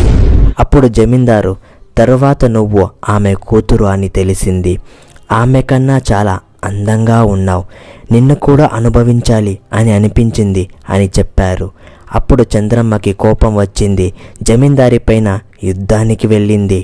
కానీ జమీందారు తన తెలివితో ఆమెని మంచం మీదకి తోసి చంద్రమ్మ మీద పడ్డాడు. అప్పుడు చంద్రమ్మ, వదలండి, వదలండి అనింది. కానీ జమీందారు వదలలేదు. తన కోరికని తీర్చుకున్నారు. అప్పుడు జమీందారు, నా కోరిక తీరింది, ఇక ఎలాగైనా చావు అని చెప్పారు. అప్పుడు చంద్రమ్మ, తండ్రి కొడుకులు ఇద్దరూ ఒకరే అని చెప్పి తన వల్ల ఏం చేయడానికి అవ్వలేదు, తనకి అన్ని దారిలో మూసుకుపోయాయి, తను చనిపోవాలి అని నిర్ధారం తీసుకుంది. అప్పుడు చంద్రమ్మ దారిలో పరిగెడుతూ ఉండగా ఊరిలో జనం అందరూ తను వ్యభిచారి వ్యభిచారి అని పిలవడంతో తనకి ఇంకా అవమానం వేసింది. జమీందారు ఇంటికి వెళ్ళిపోయారు. చంద్రమ్మ దారిలో వెళ్తూ ఉండగా ఇలా మాట్లాడుకుంటుంది, నేను ప్రేమించిన వ్యక్తి నన్ను అనుభవించాడు. సరే, ఆయనకి ఎవరో అబద్ధం చెప్పుంటారు, అయినా కూడా ఆయన అంటే నాకు ఇష్టమే. కానీ ఆయన తండ్రి కూడా అలాంటి వాడే అని ఇప్పుడు తెలిసింది. నేను చనిపోవడమే సరైన దారి అని బావి దగ్గరికి వెళ్ళింది. సమయం రాత్రి 12 గంటలు అయ్యింది. ఆ రోజు అమావాస్య. తను బావిలో దూకి బాధగా అవమానంతో ఘోరంగా చనిపోయింది. చంద్రమ్మ బావిలో దూకి చనిపోయాక ఏం జరిగింది అని తెలుసుకోవాలి అంటే నెక్స్ట్ ఎపిసోడ్ వరకు వెయిట్ చేయాల్సిందే. అలాగే మా ఛానల్ని సబ్స్క్రైబ్ చేసుకొని పక్కనే ఉన్న బెల్ సింబల్ని ప్రెస్ చేసుకోండి. నేను ఏ వీడియో పెట్టినా మీకు నోటిఫికేషన్ ద్వారా వచ్చేస్తుంది. చంద్రమ్మ బావిలో దూకి చనిపోయిన మరుసటి రోజు జమీందారు అలాగే అతని కొడుకు ఇలా మాట్లాడుకుంటారు. జమీందారు, ఏమైందిరా చంద్రమ్మ అని కొడుకుని అడిగారు. అప్పుడు కొడుకు, తను ప్రేమ ప్రేమ అని చెప్పింది, కానీ నేను నా కోరిక తీర్చుకొని వచ్చేశాను అని కొడుకు చెప్పాడు. అప్పుడు తండ్రి, ఎలాగో ఒకసారి అనుభవించావు కదా, ఇంకొకసారి కూడా అనుభవించు అని చెప్పారు. అప్పుడు కొడుకు, అవును నాన్న, నువ్వు చెప్పింది నిజమే, నాకు కూడా ఆ ఆశ ఉంది. ఇప్పుడే చంద్రమ్మ ఇంటికి వెళ్తాను అని జమీందారు కొడుకు చెప్పాడు. తరువాత జమీందారి కొడుకు చంద్రమ్మ ఇంటికి వచ్చాడు. తలుపులు తెరిసే ఉన్నాయి. లోపలికి వెళ్ళి చూశాడు. చూస్తే చంద్రమ్మ ఇంట్లో లేదు. ఎక్కడికైనా బయటికి వెళ్ళుంటుందిలే, అసలే తను వ్యభిచారి, గిరాకీ కోసం వెళ్ళుంటుందిలే అని అనుకొని జమీందారు కొడుకు అక్కడి నుంచి వెళ్ళిపోయాడు. మరుసటి రోజు మళ్ళీ వచ్చాడు. అప్పుడు కూడా తలుపులు తెరిసే ఉన్నాయి, కానీ చంద్రమ్మ ఇంట్లో లేదు. సరేలే, ఎక్కడికైనా వెళ్ళని, నాకెందుకు అని అక్కడి నుంచి వెళ్ళిపోయాడు. తరువాత ఒక అమ్మాయి 2 రోజుల క్రితం మా ఇంటి దగ్గర ఉన్న బావిలో రాత్రి 12 గంటలకి ఒక అమ్మాయి బావిలో దూకేసింది. అది చంద్రమ్మ ఏమో అని నాకు అనిపిస్తుంది అని ఇంకొక అమ్మాయితో చెప్పింది. అప్పుడు ఆమె, అవునా, అందుకే చంద్రమ్మ 2 రోజులుగా కనబడట్లేదు అని చెప్పింది. అలాగే చంద్రమ్మ చనిపోయింది అని ఊరంతా తెలిసిపోయింది. అలాగే జమీందారి కొడుకు కూడా చంద్రమ్మ చనిపోయింది అనే వార్త తనకి తెలుస్తుంది. అప్పుడు జమీందారి కొడుకు, చనిపోయిందా? పోనీలే, నా కోరిక తీరింది కదా, ఇక తనతో నాకు పని లేదు అని అనుకుంటాడు. ఈ విషయం జమీందారి కొడుకు తన తండ్రితో చెప్తాడు. అప్పుడు జమీందారు, పోనీలే, ఒక పీడ విగడైపోయింది అని అనుకుంటాడు. ఆ తరువాత జమీందారు కొడుకు, నాన్న, నేను వేరే ఊరికి వెళ్తాను, నాకు కాస్త మనశ్శాంతి కావాలి అని చెప్తాడు. అప్పుడు తండ్రి, సరే వెళ్ళు, నీ ఇష్టం అని చెప్పి వెళ్ళిపోతాడు. ఆ రోజు రాత్రి సరిగా 12 గంటలకి బావిలో నీళ్ళు శబ్దం గట్టిగా వినపడుతుంది. ఆ శబ్దం ఏంటి అని పక్కనే ఉన్న వాళ్ళు లేచి చూశారు. చూస్తే చాలా లోతుగా ఉన్న నీళ్లు బావిలో నుంచి బయటికి ఉక్కి పడుతున్నాయి. అక్కడ చూస్తున్న జనం భయంతో దేవుణ్ణి తలుచుకొని పడుకున్నారు. ఉదయం అయ్యింది. రాత్రి చూసిన జనం ఉదయం ఆ బావి దగ్గరికి వెళ్ళి చూశారు. నీళ్లు చాలా లోతుగా ఉన్నాయి. ఇంత కిందకి ఉన్న నీళ్లు ఎలా అంత పైకి వచ్చి బయటికి పడుతూ ఉన్నాయని అనుకున్నారు. ఆ విషయాన్ని ఊరందరికీ చెప్పారు. కాస్త జనం భయపడ్డారు, కాస్త జనం ఆశ్చర్యపడ్డారు, ఇంకాస్త జనం అలా ఎలా సాధ్యం, మీరు ఏదో కలగన్నారు అని చెప్పారు. అప్పుడు ఒక అమ్మాయి, కల అయితే నా ఒక్కదానికే రావాలి కదా, వాళ్ళందరికీ ఒకే కల ఒకేలాగా ఎలా వస్తుంది అని అడుగుతుంది. అప్పుడు జనం అందరూ అవును నిజమే అని అన్నారు. అప్పుడు ఆ అమ్మాయి, మీకు అంత అనుమానంగా ఉంటే ఈరోజు అందరూ రండి, మీకే తెలుస్తుంది అని చెప్పింది. అప్పుడు ఆ జనం సరే అందరూ వస్తాం అని చెప్పారు. సమయం రాత్రి 10 గంటలు అయ్యింది. ఊరిలో జనం అందరూ ఆ బావి దగ్గరికి వచ్చారు. సమయం సరిగ్గా 12 గంటలు అయ్యింది. బావిలో నుంచి శబ్దం వస్తుంది. ఆ శబ్దానికి జనం అందరూ ఆశ్చర్యంగా చూస్తూ ఉన్నారు. చూస్తూ ఉండంగా ఒక్కసారిగా నీళ్లు పైకెగిరి బయటకు పడ్డాయి. అప్పుడు ఆ బావిలో నుంచి ఒక అమ్మాయి ఏడుపు శబ్దం వినిపిస్తూ ఉంది. ఆ ఏడుపు శబ్దం విన్న జనానికి భయం వేసింది. అప్పుడు అందరూ వెంటనే పరుగు తీశారు. కాస్త సమయం అయ్యాక ఏడుపు శబ్దం ఆగిపోయింది. నీళ్ళ శబ్దం కూడా ఆగిపోయింది. ఉదయం అయ్యింది. ఊరిలో జనం ఆ ఏడుపు శబ్దం చంద్రమ్మదే. తనే ఆత్మహత్య చేసుకుంది కాబట్టి తను ఆత్మ అలా చేస్తుంది అని ఊరిలో జనం అందరూ అనుకున్నారు. ఆ తరువాత జమీందారికి ఈ విషయాన్ని తెలియచేస్తారు ఊరిలో జనం. జమీందారు, ఏం మాట్లాడుతున్నారు? బావిలో నుంచి నీళ్లు పైకి ఎగిరి ఎలా పడతాయి? ఏడుపు శబ్దం ఏంటి అని జమీందారు అడిగారు. అప్పుడు జనం, అవునయ్యా, మేమంతా చెప్తున్నది నిజం అని చెప్పారు. చనిపోయిన చంద్రమ్మ ఆత్మ ఇలా చేస్తుంది అని మా అందరికీ అనుమానం అని అనిపిస్తుందయ్యా అని చెప్పారు. అప్పుడు జమీందారు, ఏంటి చంద్రమ్మ ఆత్మ అని ఆశ్చర్యంగా చెప్పారు. జమీందారు అలా ఆశ్చర్యంగా చెప్పాక ఏం జరిగింది అనేది తెలుసుకోవాలి అంటే నెక్స్ట్ ఎపిసోడ్ వరకు వెయిట్ చేయాల్సిందే. అలాగే మా ఛానల్ని సబ్స్క్రైబ్ చేసుకోండి, పక్కనే ఉన్న బెల్ సింబల్ని యాక్టివేట్ చేసుకోండి. మేము ఏ వీడియో పెట్టినా మీకు నోటిఫికేషన్ ద్వారా వచ్చేస్తుంది. జమీందారు, సరే నేను చూసుకుంటానులే అని చెప్పారు. అప్పుడు జనం, సరే అయ్యా అని చెప్పి అక్కడి నుంచి వెళ్ళిపోయారు. మరుసటి రోజు పక్క ఊరిలో ఒక వ్యక్తి ఉండేవాడు. అతని పేరు అర్ధరాత్రి వెంకయ్య. అతనికి అమ్మాయిలు అంటే చాలా కోరిక ఉండేది. ఒకరోజు అతను పనిచేసే దగ్గర ఒక అమ్మాయి కూడా పనిచేస్తూ ఉండేది.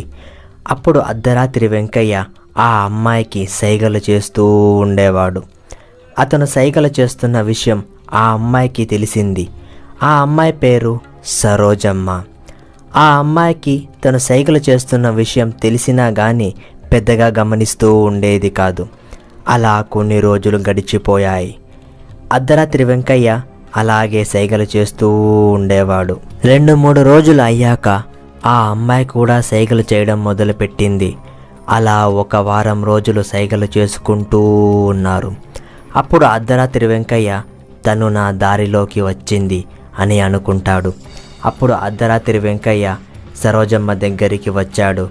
వచ్చి, సరోజమ్మ, నా భార్య ఊరికి వెళ్ళింది. నాకు వంట చేసి పెట్టడానికి ఎవ్వరూ లేరు. కాస్త వచ్చి నాకు వంట చేసి పెడతావా అని అడిగాడు. అప్పుడు సరోజమ్మ, సరే అండి, వస్తాను అని చెప్పింది. సమయం రాత్రి 9:30 అయ్యింది. అర్ధరాత్రి వెంకయ్య సరోజమ్మ కోసం ఎదురు చూస్తూ ఉన్నాడు.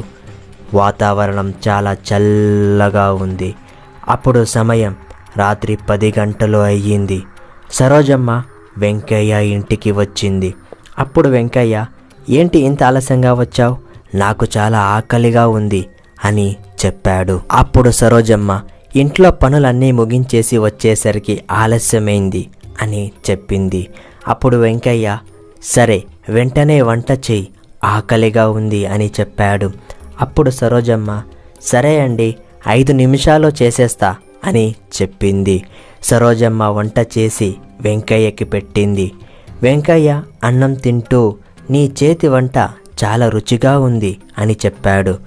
తరువాత సరోజమ్మ పాత్రలు అన్నీ ఎత్తిపెడుతూ ఉండంగా వెంకయ్య సరోజమ్మ నడుము మీద చెయ్యి వేశాడు. అప్పుడు సరోజమ్మ, ఏంటండి ఇది, చెయ్యి తీయండి అని చెప్పింది. అప్పుడు వెంకయ్య, నీ వంట రుచి చాలా బాగుంది, అలాగే నువ్వు కూడా చాలా బాగున్నావు, నాకు నువ్వంటే ఇష్టం అని చెప్పాడు. అప్పుడు సరోజమ్మ, వదలండి, ఎవరైనా చూస్తే బాగుండదు అని చెప్పింది. అప్పుడు వెంకయ్య అలాగే మాట్లాడుతూ తనకి కోరిక పుట్టేలా చేశాడు. అప్పుడు ఇద్దరూ మంచం మీద కూర్చున్నారు. వెంకయ్య సరోజమ్మ మీద చేయి వేసి నిమిరాడు. అప్పుడు సరోజమ్మ జై తీరా అని చెప్పింది. అప్పుడు వెంకయ్య, ఏంటి సరోజమ్మ రా అంటున్నావు? సరే, ఇవన్నీ మామూలే కానీ రా సరోజమ్మ అని అన్నాడు. అప్పుడు సరోజమ్మ వెంకయ్య మెడ పెట్టుకొని ఎత్తి వెంకయ్యని పారేసింది. వెంకయ్యకి సరోజమ్మని చూస్తే భయం వేసింది. తను చూడ్డానికి చాలా భయంకరంగా కనపడింది. అప్పుడు సరోజమ్మ, ఇలా చేయడం తప్పు అని తెలీదరా అని చెప్పి వెంకయ్యని ఈడ్చుకొని ఊరి అవతల ఉన్న ఒక బంగళాలోకి వెళ్ళింది. అక్కడికి వెళ్ళి వెంకయ్య మెడ విరిచి తనని చంపేసింది. ఉదయం అయ్యింది. సరోజమ్మకి రాత్రి జరిగింది ఏదీ గుర్తులేదు. అలాగే తను పనికి వెళ్ళింది. వెళ్ళి చూస్తే వెంకయ్య లేడు. అలాగే 2 రోజులు చూసింది, కానీ వెంకయ్య రాలేదు. కొన్ని రోజులు అయ్యాక ఊరి అవతల పొలంలో ఏదో శవం దొరికింది. అది ఊరిలో జనం చూసి ఇది వెంకయ్య అని చెప్పారు. అలా వెంకయ్య చనిపోయాడు అని సరోజమ్మకి తెలుస్తుంది. అసలు వెంకయ్యని చంపింది ఎవరు అంటే చనిపోయిన చంద్రమ్మ యక్షిణిగా మారి వెంకయ్యని చంపేసింది. ఎందుకు యక్షిణి వెంకయ్యని చంపింది? తనకు పక్క ఊరిలో ఉన్న వెంకయ్యకి ఏంటి సంబంధం అనేది తెలుసుకోవాలి అంటే నెక్స్ట్ ఎపిసోడ్ వరకు వెయిట్ చేయాల్సిందే. అలాగే మా ఛానల్ని సబ్స్క్రైబ్ చేసుకోండి. అలా కొన్ని రోజుల తరువాత వెంకయ్య చనిపోయిన విషయాన్ని ఊరిలో జనమందరూ మర్చిపోయారు. కానీ వెంకయ్య ఎలా చనిపోయాడు, ఎవరు చంపారు అనే ఒక ప్రశ్న ఊరిలో జనానికి అలాగే ఉండిపోయింది. కొన్ని రోజుల తర్వాత జమీందారీ పొలంలో పని చేయడానికి పక్క ఊరిలో నుంచి ఒక అమ్మాయి వచ్చింది. ఆ అమ్మాయిని చూసి జమీందారు అమ్మాయి చాలా బాగుంది అని అనుకుంటాడు. అప్పుడు ఆ అమ్మాయి, అయ్యా నాకు ఏదైనా పనుంటే ఇవ్వండి అని అడిగింది. అప్పుడు జమీందారు, పని ఉంది అమ్మాయి, నువ్వు ఏం భయపడకు అని చెప్పి తన పని వాళ్ళను పిలిచి ఈ అమ్మాయికి మన పొలంలో పని ఇప్పించండి అని చెప్పారు. అప్పుడు ఆ అమ్మాయి, చాలా సాయం చేశారయ్యా, నేను రేపటి నుంచి పనిలోకి వస్తాను అని చెప్తుంది. అప్పుడు జమీందారు, సరే అమ్మాయి నీ ఇష్టం అని చెప్పారు. అప్పుడు జమీందారు, ఆ అమ్మాయి నీ పేరేంటి అని చెప్పలేదు అని అడిగారు. అప్పుడు ఆ అమ్మాయి, నా పేరు రుద్రమ్మ అయ్యా అని చెప్పి అక్కడి నుంచి వెళ్ళిపోయింది. సమయం రాత్రి 9 గంటలు అయ్యింది. జమీందారు ఆ అమ్మాయినే తలుచుకుంటూ ఉన్నారు. ఎలాగైనా తనని నా గుప్పెటలోకి తెచ్చుకోవాలి అని అనుకుంటారు. ఉదయం అయ్యింది. పనివాళ్ళు అందరూ పనిలోకి వచ్చారు. ఆ అమ్మాయి కూడా పనిలోకి వచ్చింది. జమీందారుకి ఆ అమ్మాయి పనిలోకి వచ్చింది అనే విషయం తెలిసింది. కాస్త సమయం అయ్యాక జమీందారు ఆ అమ్మాయిని చూడ్డానికి పొలం దగ్గరికి వచ్చారు. అక్కడ ఉన్న పని వాళ్ళందరూ ఆశ్చర్యంగా చూస్తూ ఉన్నారు. ఎప్పుడూ పొలం దగ్గరికి రాని జమీందారు ఈరోజు ఎందుకు వచ్చారు అని అందరూ ఆశ్చర్యపడ్డారు. అప్పుడు జమీందారు ఆ అమ్మాయి దగ్గరికి వచ్చారు. వచ్చి, ఏం రుద్రమ్మ, పని అంతా బాగుందా అని అడిగారు. అప్పుడు ఆ అమ్మాయి, అవునయ్యా బాగుంది అని చెప్పింది. కాస్త సమయం అయ్యాక జమీందారు భోజనానికి పొలం దగ్గరే ఏర్పాటు చేయమన్నారు. అప్పుడు పనివాళ్ళు, జమీందారు గారు ఏంటి పొలం దగ్గర భోజనం చేస్తున్నారు, ఎప్పుడూ చెయ్యరే అని అనుకున్నారు. అప్పుడు పనివాళ్ళు జమీందారుకి భోజనం వడ్డించడానికి వచ్చారు. అప్పుడు జమీందారు, మీరు వెళ్ళి పని చేసుకోండి, ఆ అమ్మాయిని పిలవండి వడ్డించడానికి అని చెప్పారు. అప్పుడు ఆ అమ్మాయి వచ్చింది. జమీందారుకి భోజనం వడ్డిస్తూ ఉంది. అప్పుడు జమీందారు, రుద్రమ్మ నాకు చెయ్యి బాగాలేదు, కాస్త నాకు అన్నం కలిపి తినిపిస్తావా అని అడిగారు. అప్పుడు ఆ అమ్మాయి, అయ్యా అమ్మగారు రాలేదా అని అడిగింది. అప్పుడు జమీందారు, ఉంటే నిన్నెందుకు అడుగుతా రుద్రమ్మ, తను ఎప్పుడో చనిపోయింది అని చెప్పారు. అప్పుడు రుద్రమ్మ, అయ్యో క్షమించండి అయ్యా, నాకు తెలీదు అని చెప్పింది. అప్పుడు జమీందారు, పర్వాలేదు రుద్రమ్మ, నువ్వు తినిపించు అని చెప్పారు. అప్పుడు రుద్రమ్మ తినిపిస్తూ ఉంది. అప్పుడు జమీందారుకి రుద్రమ్మ తినిపిస్తూ ఉంటే ఆయనకి ఏదేదో కోరికలు పుడుతూ ఉన్నాయి. అప్పుడు జమీందారు, నువ్వు తినిపిస్తూ ఉంటే నాకు చాలా ఆనందంగా ఉంది రుద్రమ్మ అని చెప్పారు. భోంచేయడం పూర్తయింది. జమీందారు రుద్రమ్మని చూడ్డానికి రోజూ పొలం దగ్గరికి వస్తూ ఉండేవారు. తనతో అన్నం తినిపించుకుంటూ ఉండేవారు. అలా కొన్ని రోజులు గడిచాయి. ఒకరోజు జమీందారు రుద్రమ్మ దగ్గరికి వచ్చి, రుద్రమ్మ నువ్వు తినిపిస్తూ ఉంటే నాకు చాలా బాగుంది, రోజూ ఇలాగే వచ్చి నాకు 3 పూటలా తినిపిస్తావా అని అడిగారు.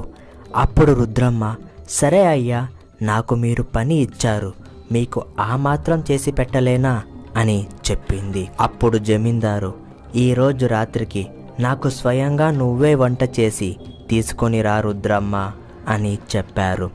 అప్పుడు రుద్రమ్మ సరే అయ్యా అని చెప్పి వెళ్ళిపోయింది. ఆ రోజు నిండు అమావాస్య, సమయం రాత్రి 10 గంటలు అయ్యింది. రుద్రమ్మ భోజనం తీసుకొని వచ్చింది. అప్పుడు జమీందారు త్వరగా వస్తావేమో అని అనుకున్నా అని అన్నారు. అప్పుడు రుద్రమ్మ కాస్త ఆలస్యమైంది అయ్యా అని చెప్పింది. అప్పుడు జమీందారు పర్లేదు రుద్రమ్మ, ఆలస్యమైతేనే బాగుంటుంది, సరే లోపలికి రా అని చెప్పారు. రుద్రమ్మ భోజనం వడ్డించి తినిపిస్తూ ఉంది. అప్పుడు జమీందారు నీ చేతి వంట చాలా బాగుంది రుద్రమ్మ అని చెప్పారు. జమీందారు రుద్రమ్మ చేతిని నిమిరుతూ ఉన్నారు. అప్పుడు యక్షిని రుద్రమ్మలోకి ఆవాహించింది. అప్పుడు రుద్రమ్మ జమీందారు గారు, ఇప్పుడు నా స్థానంలో మీ భార్య ఉంటే ఏం చేసేవారు అని అడిగింది. అప్పుడు జమీందారు తిన్నది అయిపోయాక తనతో శృంగారం చేస్తాను అని చెప్పారు. అప్పుడు రుద్రమ్మ అయితే నేనే మీ భార్య అని అనుకొని నాతో శృంగారం చేస్తారా అని అడిగింది. అప్పుడు జమీందారు ఆశ్చర్యపడి రుద్రమ్మ నేనే నిన్ను అడుగుదామని అనుకున్నా, నువ్వే అడిగేశావు అని చెప్పి తనని దగ్గరికి తీసుకున్నారు. అప్పుడు రుద్రమ్మ మీతో శృంగారం నాకు చాలా సంతోషంగా ఉంది అని చెప్పింది. అలా శృంగారం చేసుకుంటూ ఉన్నప్పుడు ఒక్కసారిగా రుద్రమ్మ జమీందారి మెడ పట్టుకొని కొరికింది. అప్పుడు జమీందారు ఏంటి రుద్రమ్మ ఏమైంది అని అన్నారు. కానీ రుద్రమ్మ మెడ కొరుకుతూనే ఉంది. అప్పుడు జమీందారు వదులు రుద్రమ్మ వదులు అని అరిచాడు. అప్పుడు రుద్రమ్మ మెడ పట్టుకొని ఎత్తి పారేసింది. అప్పుడు జమీందారు ఎవరు నువ్వు, నన్ను ఎందుకు చంపుతున్నావు అని అడిగారు. అప్పుడు రుద్రమ్మ యక్షిణిగా మారింది. ఎంతమంది అమ్మాయిల జీవితాన్ని నాశనం చేస్తావురా అని చెప్పింది. అప్పుడు జమీందారు చంద్రమ్మ నువ్వా అని అన్నారు. అప్పుడు యక్షిణి అవును చంద్రమ్మనే అని చెప్పి నీలాంటి వాడు బతకూడదు అని చెప్పి అక్కడి నుంచి ఈడ్చుకొని తన బంగళాలోకి వెళ్ళింది. అప్పుడు జమీందారు వద్దు చంద్రమ్మ, నేను చేసింది తప్పే, నన్ను చంపొద్దు అని అన్నారు. అప్పుడు చంద్రమ్మ జమీందారు మాటని లెక్క చేయకుండా తనని చంపేసి రక్తం తాగేసింది. తనని బలవంతంగా కోరిక తీర్చుకున్న జమీందారుని యక్షిని చంపేసింది. జమీందారు చనిపోయాక ఏం జరిగింది అనేది తెలుసుకోవాలి అంటే నెక్స్ట్ ఎపిసోడ్ వరకు వెయిట్ చేయాల్సిందే. అలాగే మా ఛానల్ని సబ్స్క్రైబ్ చేసుకోండి, పక్కనే ఉన్న బెల్ సింబల్ని యాక్టివేట్ చేసుకోండి. నేను పెట్టే వీడియో మీకు వేగంగా వచ్చేస్తుంది. హాయ్ సబ్స్క్రైబర్స్, మన సబ్స్క్రైబర్స్ అందరితోనూ నేను టచ్లో ఉండాలనుకుంటున్నాను. సో అందుకే నా వాట్సాప్ నెంబర్ కింద డిస్క్రిప్షన్లో కూడా ఇచ్చాను. సో ప్రతి ఒక్కరూ మెసేజ్ చేస్తారని అనుకుంటున్నాను. అందరూ మెసేజ్ చేయండి, ఓకేనా? Thanks for supporting. జమీందారు చనిపోయిన మరుసటి రోజు పనివాళ్ళు అందరూ జమీందారు ఇంటికి డబ్బులు అడగడానికి వచ్చారు. ఇంటి లోపలికి వెళ్ళి చూస్తే రక్తపు మరకలు అక్కడక్కడా ఉన్నాయి. అప్పుడు పనివాళ్ళు జమీందారు ఎవరో అమ్మాయిని ఇంట్లోనే చంపేసి ఉన్నారు, అందుకే రక్తపు మరకలు ఉన్నాయని అనుకుంటారు. అలా మాట్లాడుకుంటూ పనివాళ్ళు జమీందారు గారు ఎక్కడ ఉన్నారు అని పిలిచారు. కానీ ఇంట్లో ఎక్కడి నుంచి పిలుపు రాలేదు. అలా నడుచుకుంటూ జమీందారు గదిలోకి వెళ్ళారు.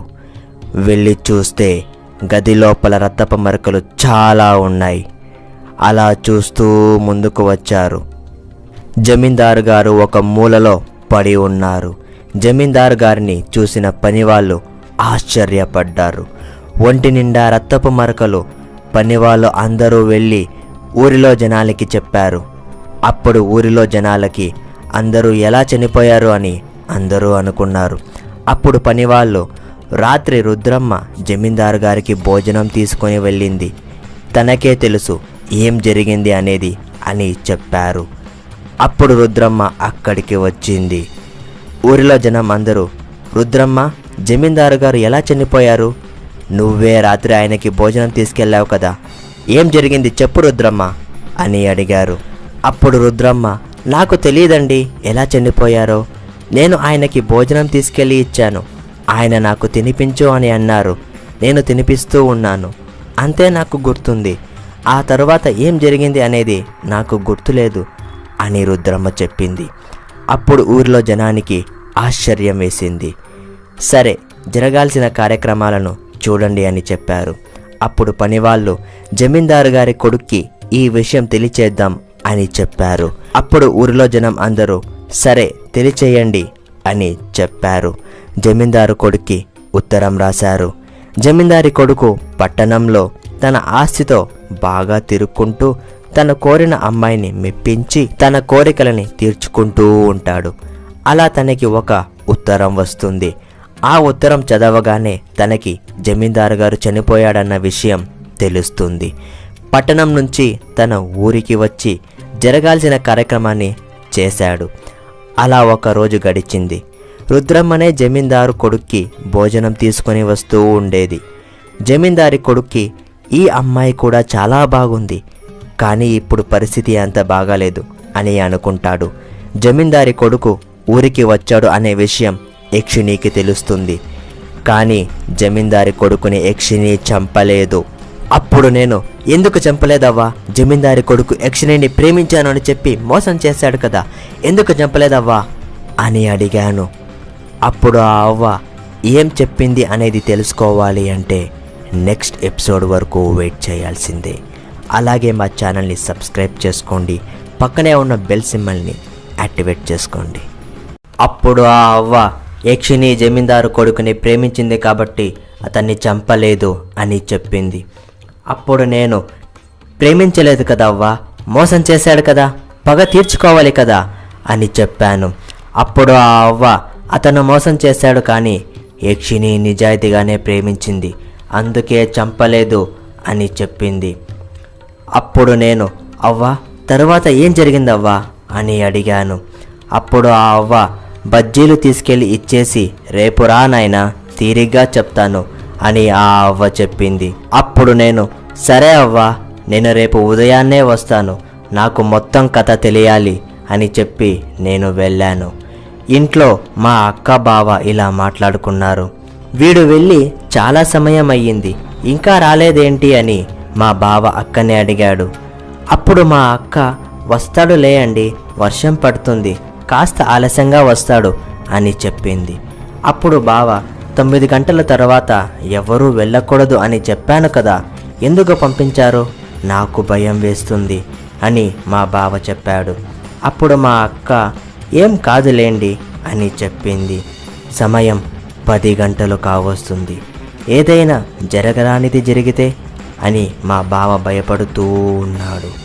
నేను దారిలో వస్తూ ఉండగా మొత్తం చీకటిగా ఉంది, నా దగ్గర దీపం కూడా లేదు అని అనుకొని వెళ్తూ ఉన్నాను. నా తమ్ముడు నాతో వస్తూ ఉండగా ఒక్కసారిగా ఆగాడు. నేను వెనక్కి తిరిగి చూశాను. రారా, ఏం చేస్తున్నావు అని అడిగాను. కానీ వాడు ఏం సమాధానం ఇవ్వలేదు, తల కిందకి వంచుకొని నించొని ఉన్నాడు. నేను, రారా, ఎందుకు అలా నిలబడి ఉన్నావు అని దగ్గరికి వెళ్ళాను. వెళ్ళి చూస్తే ఒక్కసారిగా తల పైకి ఎత్తి, నా కథ నీకెందుకు, అవసరమా అని చెప్పాడు. అప్పుడు నేను, ఏందిరా గొంతు మార్చి మాట్లాడుతున్నావు అని చెప్పాను. అప్పుడు వాడు, నేను యక్షిణిని అని చెప్పాడు. అప్పుడు నాకు భయం వేసి పరుగు తీసి వెళ్ళి దాక్కున్నాను. అప్పుడు వాడు అని నవ్వుతూ, భయపడ్డావా అన్నయ్య, ఊరికే యక్షిణిలాగా మాట్లాడితే భయపడతావా లేదా అని చిన్న తమాషా చేశా అని చెప్పాడు. అప్పుడు నేను, నా యాళ్ళి తమాషా చేసే సమయమరా ఇది, ఒక్కసారిగా నా గుండెకాయ జారిపోయింది తెలుసా, ఇంటికి పదరా నీ సంగతి చెప్తా అని చెప్పాను. దారిలో వెళ్తూ ఉండగా వెనకాలే ఎవరో నడుస్తూ ఉన్నట్టు గజ్జల శబ్దం వచ్చింది. అప్పుడు నేను, ఏంట్రా మళ్ళీ ఏదైనా తమాషా చేస్తున్నావా అని అడిగాను. అప్పుడు వాడు, లేదన్నయ్య నేనేం చెయ్యలే అని చెప్పాడు. మరి ఏంటి ఈ గజ్జల శబ్దం అని చెప్పాను. అప్పుడు వాడు, అవునన్నయ్య నాకు వినిపిస్తుంది అని చెప్పాడు. అప్పుడు నేను వెనక్కి తిరిగి చూడకుండా రారా అని చెప్పి అక్కడి నుంచి ఇంటికి వచ్చేసాం. అప్పుడు నేను, రే దారిలో గజ్జల శబ్దం అలాగే యక్షిణి కథ గురించి ఇంట్లో ఎవ్వరికీ చెప్పకు సరేనా అని చెప్పాను.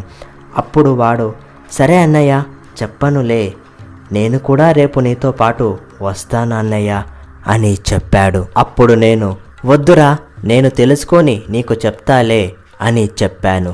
అప్పుడు వాడు, సరే అన్నయ్య అని చెప్పాడు. ఇంటికి వెళ్ళాక మా బావ, ఏందిరా ఇంత ఆలస్యంగా వచ్చారు అని భయంగా అడిగాడు. అప్పుడు నేను, వర్షం కదా బావా అని చెప్పాను. అప్పుడు మా బావ, సరేలే దారిలో ఏం జరగలేదు కదా అని అడిగాడు. అప్పుడు నేను, లేదు బావా అని చెప్పాను. అప్పుడు మా బావ, సరే భోజనం చేసి పడుకోండి అని చెప్పాడు. సరే అని భోజనం చేసి పడుకోవడానికి వెళ్ళాను. కానీ నాకు నిద్ర పట్టట్లేదు. రేపు అవ్వ ఏం చెబుతుంది, ఏం జరుగుంటుంది అని అదే ఆలోచన ఉంది. అలాగే నాలో నేనే మాట్లాడుకుంటూ ఉన్నాను. ఉదయం అయ్యింది. నేను లేచి హడావిడిగా తయారయ్యాను. మా అక్క భోజనం చేదువు రారా అని పిలిచింది. కానీ నేను, నాకు వద్దు అక్క అని చెప్పి అక్క నుంచి వెళ్ళిపోయాను. వెంటనే పరుగు తీసి ఆ అవ్వ ఇంటికి చేరుకున్నాను. కానీ ఆ అవ్వ ఇంట్లో లేదు. పక్కనే ఉన్న ఇంట్లో అడిగాను, అక్క ఇంట్లో ఉన్న అవ్వ ఎక్కడికి వెళ్ళింది అని అడిగాను. అప్పుడు ఆ అక్క, ఏమో బాబు బయటికి వెళ్ళింటుంది అని చెప్పింది. నేను సరే అని చెప్పి ఆ అవ్వ ఇంటికాడే ఎదురు చూస్తూ ఉన్నాను. ఇంతలో మా ఇంట్లో కనపడ్డ అమ్మాయి నాకు మళ్ళీ ఇక్కడ కనిపించింది. అప్పుడు నేను ఇష్టపడ్డ అమ్మాయి ఇక్కడ ఉంది ఏంటి అని అనుకున్నాను. అప్పుడు ఆ అమ్మాయి నా వైపు చూస్తూ నవ్వుకుంటూ వెళ్ళింది. నేను కూడా ఆ అమ్మాయి వెనకాలే వెళ్ళాను. ఆ అమ్మాయి వెనక్కి తిరిగి నన్ను చూసుకుంటూ వెళ్తూ ఉంది. అలా వెళ్తూ ఉండగా దారిలో నాకు ఆ అవ్వ ఎదురు వచ్చింది. అప్పుడు ఆ అవ్వ, ఎక్కడికి వెళ్తున్నావు బాబు అని అడిగింది. అప్పుడు నేను, అవ్వ ఒక 5 నిమిషాలు ఆ అమ్మాయితో మాట్లాడి వస్తానవ్వా అని చెప్పాను. అప్పుడు ఆ అవ్వ, అమ్మాయా ఎక్కడ ఉంది, నాకు ఎవరూ కనిపించట్లేదే అని చెప్పింది. అప్పుడు నేను, ఏంటవ్వా ఆ అమ్మాయి నీకు కనిపించట్లేదా అని ఆశ్చర్యంగా అడిగాను. అప్పుడు ఆ అవ్వ, అవును బాబు అదిగో అక్కడ ఉందే అదే ఆ యక్షిణి కోట. ఆ యక్షిణి అందరినీ అక్కడికి తీసుకెళ్ళి చంపేస్తుంది. జమీందారు అలాగే అర్ధరాత్రి వెంకయ్య అలాగే చాలామందిని అక్కడే చంపేసింది. ఆ కోట దగ్గరికి నువ్వు ఎందుకు వెళ్తున్నావు అని చెప్పి అక్కడి నుంచి తీసుకొని ఆ అవ్వ ఇంటికి వచ్చింది. ఇంటికి వచ్చి అవ్వ నాకు తాగడానికి నీళ్లు ఇచ్చింది. అప్పుడు ఆ అవ్వ, నేను రాకపోయింటే నీకు ఏదో ప్రమాదం జరిగేది బాబు అని చెప్పింది. నాకు ఆ అవ్వ అలా చెప్పగానే ఆశ్చర్యమేసింది. అప్పుడు నేను, అవ్వ ముందుకు ఏం జరిగింది చెప్పు అవ్వ అని అడిగాను. అప్పుడు ఆ అవ్వ, జమీందారు కొడుకు తన కార్యక్రమాన్ని చేసి వెళ్ళిపోయిన 2 రోజుల తర్వాత జమీందారు చనిపోయాడు అన్న విషయం పక్క ఊరిలో అంతా తెలిసింది. అప్పుడు వెంకయ్య కుటుంబం ఈ ఊరికి వచ్చారు. వచ్చి పనివాళ్ళని, అయ్యా జమీందారు గారు ఎలా చనిపోయారు అని అడిగారు. అప్పుడు పనివాళ్ళు, మాకు తెలియదయ్యా మీకెందుకు అని అడిగారు. అప్పుడు వెంకయ్య కుటుంబం, అయ్యా జమీందారు గారిని ఎవరో చంపేశారు అని తెలిసింది. అలాగే మా అబ్బాయిని కూడా ఎవరో చంపేశారయ్యా అని చెప్పారు. అప్పుడు పనివాళ్ళు, అవునా మాకు కూడా తెలియదండి అని పనివాళ్ళు చెప్పారు. అప్పుడు వెంకయ్య కుటుంబం, సరే అయ్యా అని చెప్పి అక్కడి నుంచి వెళ్ళిపోయారు. వెంకయ్య కుటుంబం అక్కడి నుంచి వెళ్ళిపోయాక ఏం జరిగింది అనేది తెలుసుకోవాలి అంటే నెక్స్ట్ ఎపిసోడ్ వరకు వెయిట్ చేయాల్సిందే. అలాగే ఈ వీడియోని లైక్ చేయండి, మీ ఫ్రెండ్స్కి షేర్ చేయండి, అలాగే మా ఛానల్ని సబ్స్క్రైబ్ చేసుకోండి. వెంకయ్య కుటుంబం అక్కడి నుంచి వెళ్ళిపోయిన మరుసటి రోజు పనివాళ్ళు అలాగే ఊర్లో జనం అందరూ ఇలా మాట్లాడుకున్నారు. మన జమీందారు గారు అలాగే పక్క ఊరిలో ఒక అబ్బాయిని ఎవరో చంపేశారు అనే వార్త వచ్చింది. ఈ విషయం గురించి మనం అందరం ఒక నిర్ధారం తీసుకోవాలి, చెప్పండి ఏం చేద్దాం అని పనివాళ్ళు అడిగారు. అప్పుడు ఊరిలో జనం అందరూ ఏం నిర్ధారం తీసుకుందాం అండి, ఒక చిన్న సాక్ష్యం కూడా లేదు, ఏం నిర్ధారం తీసుకుందాం అని ఊరిలో జనం అన్నారు. అప్పుడు పనివాళ్ళు ఏదైనా ఒక సాక్ష్యం దొరికాక మన అందరం నిర్ధారం తీసుకుందాం అని పనివాళ్ళు చెప్పారు. రుద్రమ్మ, జమీందారు గారి ఇంటిని సురక్షితంగా చూసుకోవాల్సిన బాధ్యత నీదే అని పనివాళ్ళు చెప్పారు. అప్పుడు రుద్రమ్మ సరే అయ్యా అని చెప్పింది. అలా కొన్ని రోజులు గడిచాయి. పట్టణం నుంచి 4 వ్యక్తులు ఈ ఊరికి వచ్చారు. ఆ 4 పేర్లు హర్ష, వెంకీ, సునీల్, గోపి. ఈ 4 వచ్చి ఊరిలో ఉన్న జనాల దగ్గరికి వెళ్ళి, ఎక్స్క్యూజ్ మీ, మేము పట్టణం నుంచి ఊరు చూడ్డానికి వచ్చాం. మేము ఇక్కడ 1 వారం ఉంటాం. మాకు ఏదైనా రూమ్స్ ఉన్నాయా అని అడిగారు. అప్పుడు ఊరిలో జనం ఆ 4 పనివాళ్ళ దగ్గరికి తీసుకొచ్చారు. అప్పుడు ఊరిలో జనం, అయ్యా వీళ్ళు పట్టణం నుంచి ఈ ఊరు చూడ్డానికి వచ్చారంట, ఉండడానికి గదులున్నాయా అని అడిగారు. అప్పుడు పనివాళ్ళు గదులు లేవు కానీ మా జమీందారు గారి కోట ఉంది, మీరు అందులో ఉండొచ్చు అని చెప్పారు. అప్పుడు హర్ష జమీందారు గారు ఎక్కడ ఉన్నారు అని అడిగాడు. అప్పుడు పనివాళ్ళు జమీందారు గారు లేరయ్యా, చనిపోయారు అని చెప్పారు. అప్పుడు హర్ష ఓ ఐఎమ్ సారీ అని చెప్పాడు. అప్పుడు పనివాళ్ళు మీరు ఇక్కడ ఉండొచ్చు, మీకు ఏదైనా కావాలి అంటే రుద్రమ్మ మీకు సాయం చేస్తుంది. అప్పుడు హర్ష ఎవరు రుద్రమ్మ అని అడిగాడు. అప్పుడు రుద్రమ్మ అక్కడికి వచ్చింది. రుద్రమ్మని చూసిన ఆ 4 వాట్ ఏ బ్యూటిఫుల్ లేడీ అని అనుకున్నారు. రుద్రమ్మ అలాగే ఆ 4 విడిచి పనివాళ్ళు అలాగే ఊరిలో జనం అక్కడి నుంచి వెళ్ళిపోయారు. అప్పుడు రుద్రమ్మ ఆ 4 పరిచయం చేసుకుంది. రుద్రమ్మ ఆ 4 మీరు వెళ్ళండి, రాత్రికి మీకు భోజనం తీసుకొని వస్తాను అని చెప్పి అక్కడి నుంచి వెళ్ళిపోయింది. సమయం 6 గంటలు అయ్యింది. వెంకీ రుద్రమ్మ నాది, ఎవరు మధ్యలో రాకండి అని చెప్పాడు. అప్పుడు సునీల్ అంత వద్దు వెంకీ, రుద్రమ్మ నాది, మీరు ఎవరో మధ్యలో రాకండి అని చెప్పాడు. అప్పుడు గోపి మీరిద్దరైనా మగాళ్ళు, ఏ మేము కాదా, మీరిద్దరూ పక్కకి వెళ్ళండి, ఆ రుద్రమ్మ నాది అని గోపి చెప్పాడు.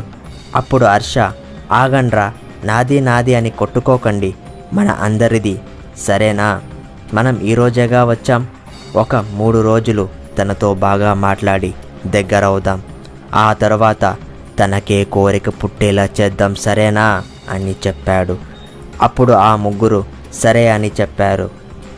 సమయం 9 గంటలు అయ్యింది.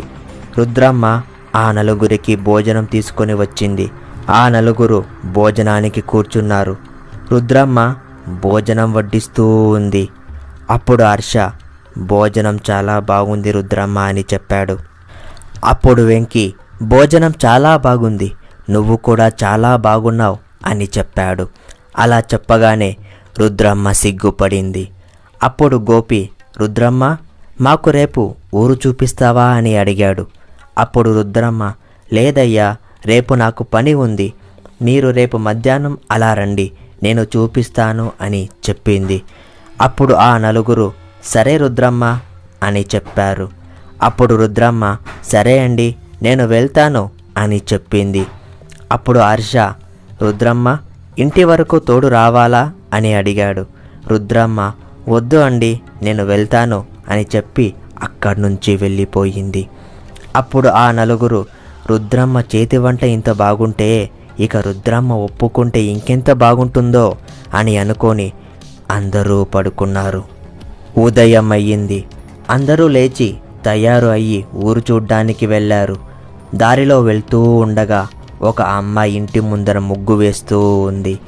ఆ అమ్మాయిని చూసిన ఆ 4 ఆ అమ్మాయిని చూడు ఎంత బాగుందో అని మాట్లాడుకొని వెళ్ళారు.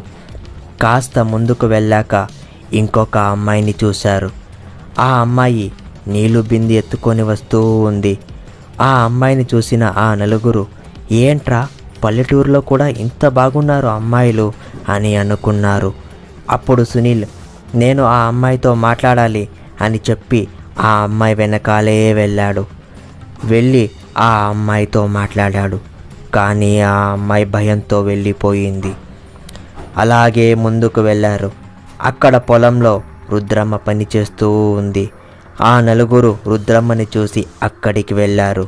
వెళ్ళి, ఏం రుద్రమ్మ అయిపోయిందా పని అని చెప్పారు. అప్పుడు రుద్రమ్మ, అయిపోయింది, ఒక 5 నిమిషాలు వస్తున్నా అని చెప్పింది. తరువాత రుద్రమ్మ వచ్చి, రండి వెళ్దాం అని చెప్పింది. అలా దారిలో వెళ్తూ ఉండగా హర్ష రుద్రమ్మని ఇలా అడిగాడు, రుద్రమ్మ నీకు పెళ్ళయిందా అని అడిగాడు. అప్పుడు రుద్రమ్మ, లేదండి అని చెప్పింది. అప్పుడు వెంకీ, రుద్రమ్మ నాకు ఈ ఊరిలో ఒక అమ్మాయి నచ్చింది, ఆ అమ్మాయిని ప్రేమించడానికి నాకు సాయం చేస్తావా అని అడిగాడు. అప్పుడు సునీల్, రుద్రమ్మ నాకు ఒక అమ్మాయి నచ్చింది, నాకు కూడా సాయం చెయ్యి రుద్రమ్మ అని చెప్పాడు. అప్పుడు రుద్రమ్మ, నాకు ఇవన్నీ తెలియదండి, నేను చెయ్యలేను అని చెప్పింది. అలా ముందుకు వెళ్తూ ఉండగా రుద్రమ్మ, సరే అండి మీరు వెళ్ళండి, నేను భోజనం తీసుకొని వస్తాను అని చెప్పి అక్కడి నుంచి వెళ్ళిపోయింది. సమయం రాత్రి 7 గంటలు అయ్యింది. ఆ నలుగురు మద్యం సేవిస్తూ ఈరోజు రుద్రమ్మతో శృంగారం చెయ్యాల్సిందే అని అనుకుంటారు. అప్పుడు వెంకీ, ఫస్ట్ మనం అడుగుదాం, తను ఏం అంటుందో చూద్దాం అని అన్నాడు. అప్పుడు ఆ నలుగురు సరే అని చెప్పారు. సమయం రాత్రి 9 గంటలు అయ్యింది. రుద్రమ్మ భోజనం తీసుకొని వచ్చింది. ఆ నలుగురు మద్యం సేవిస్తూ ఉన్నారు.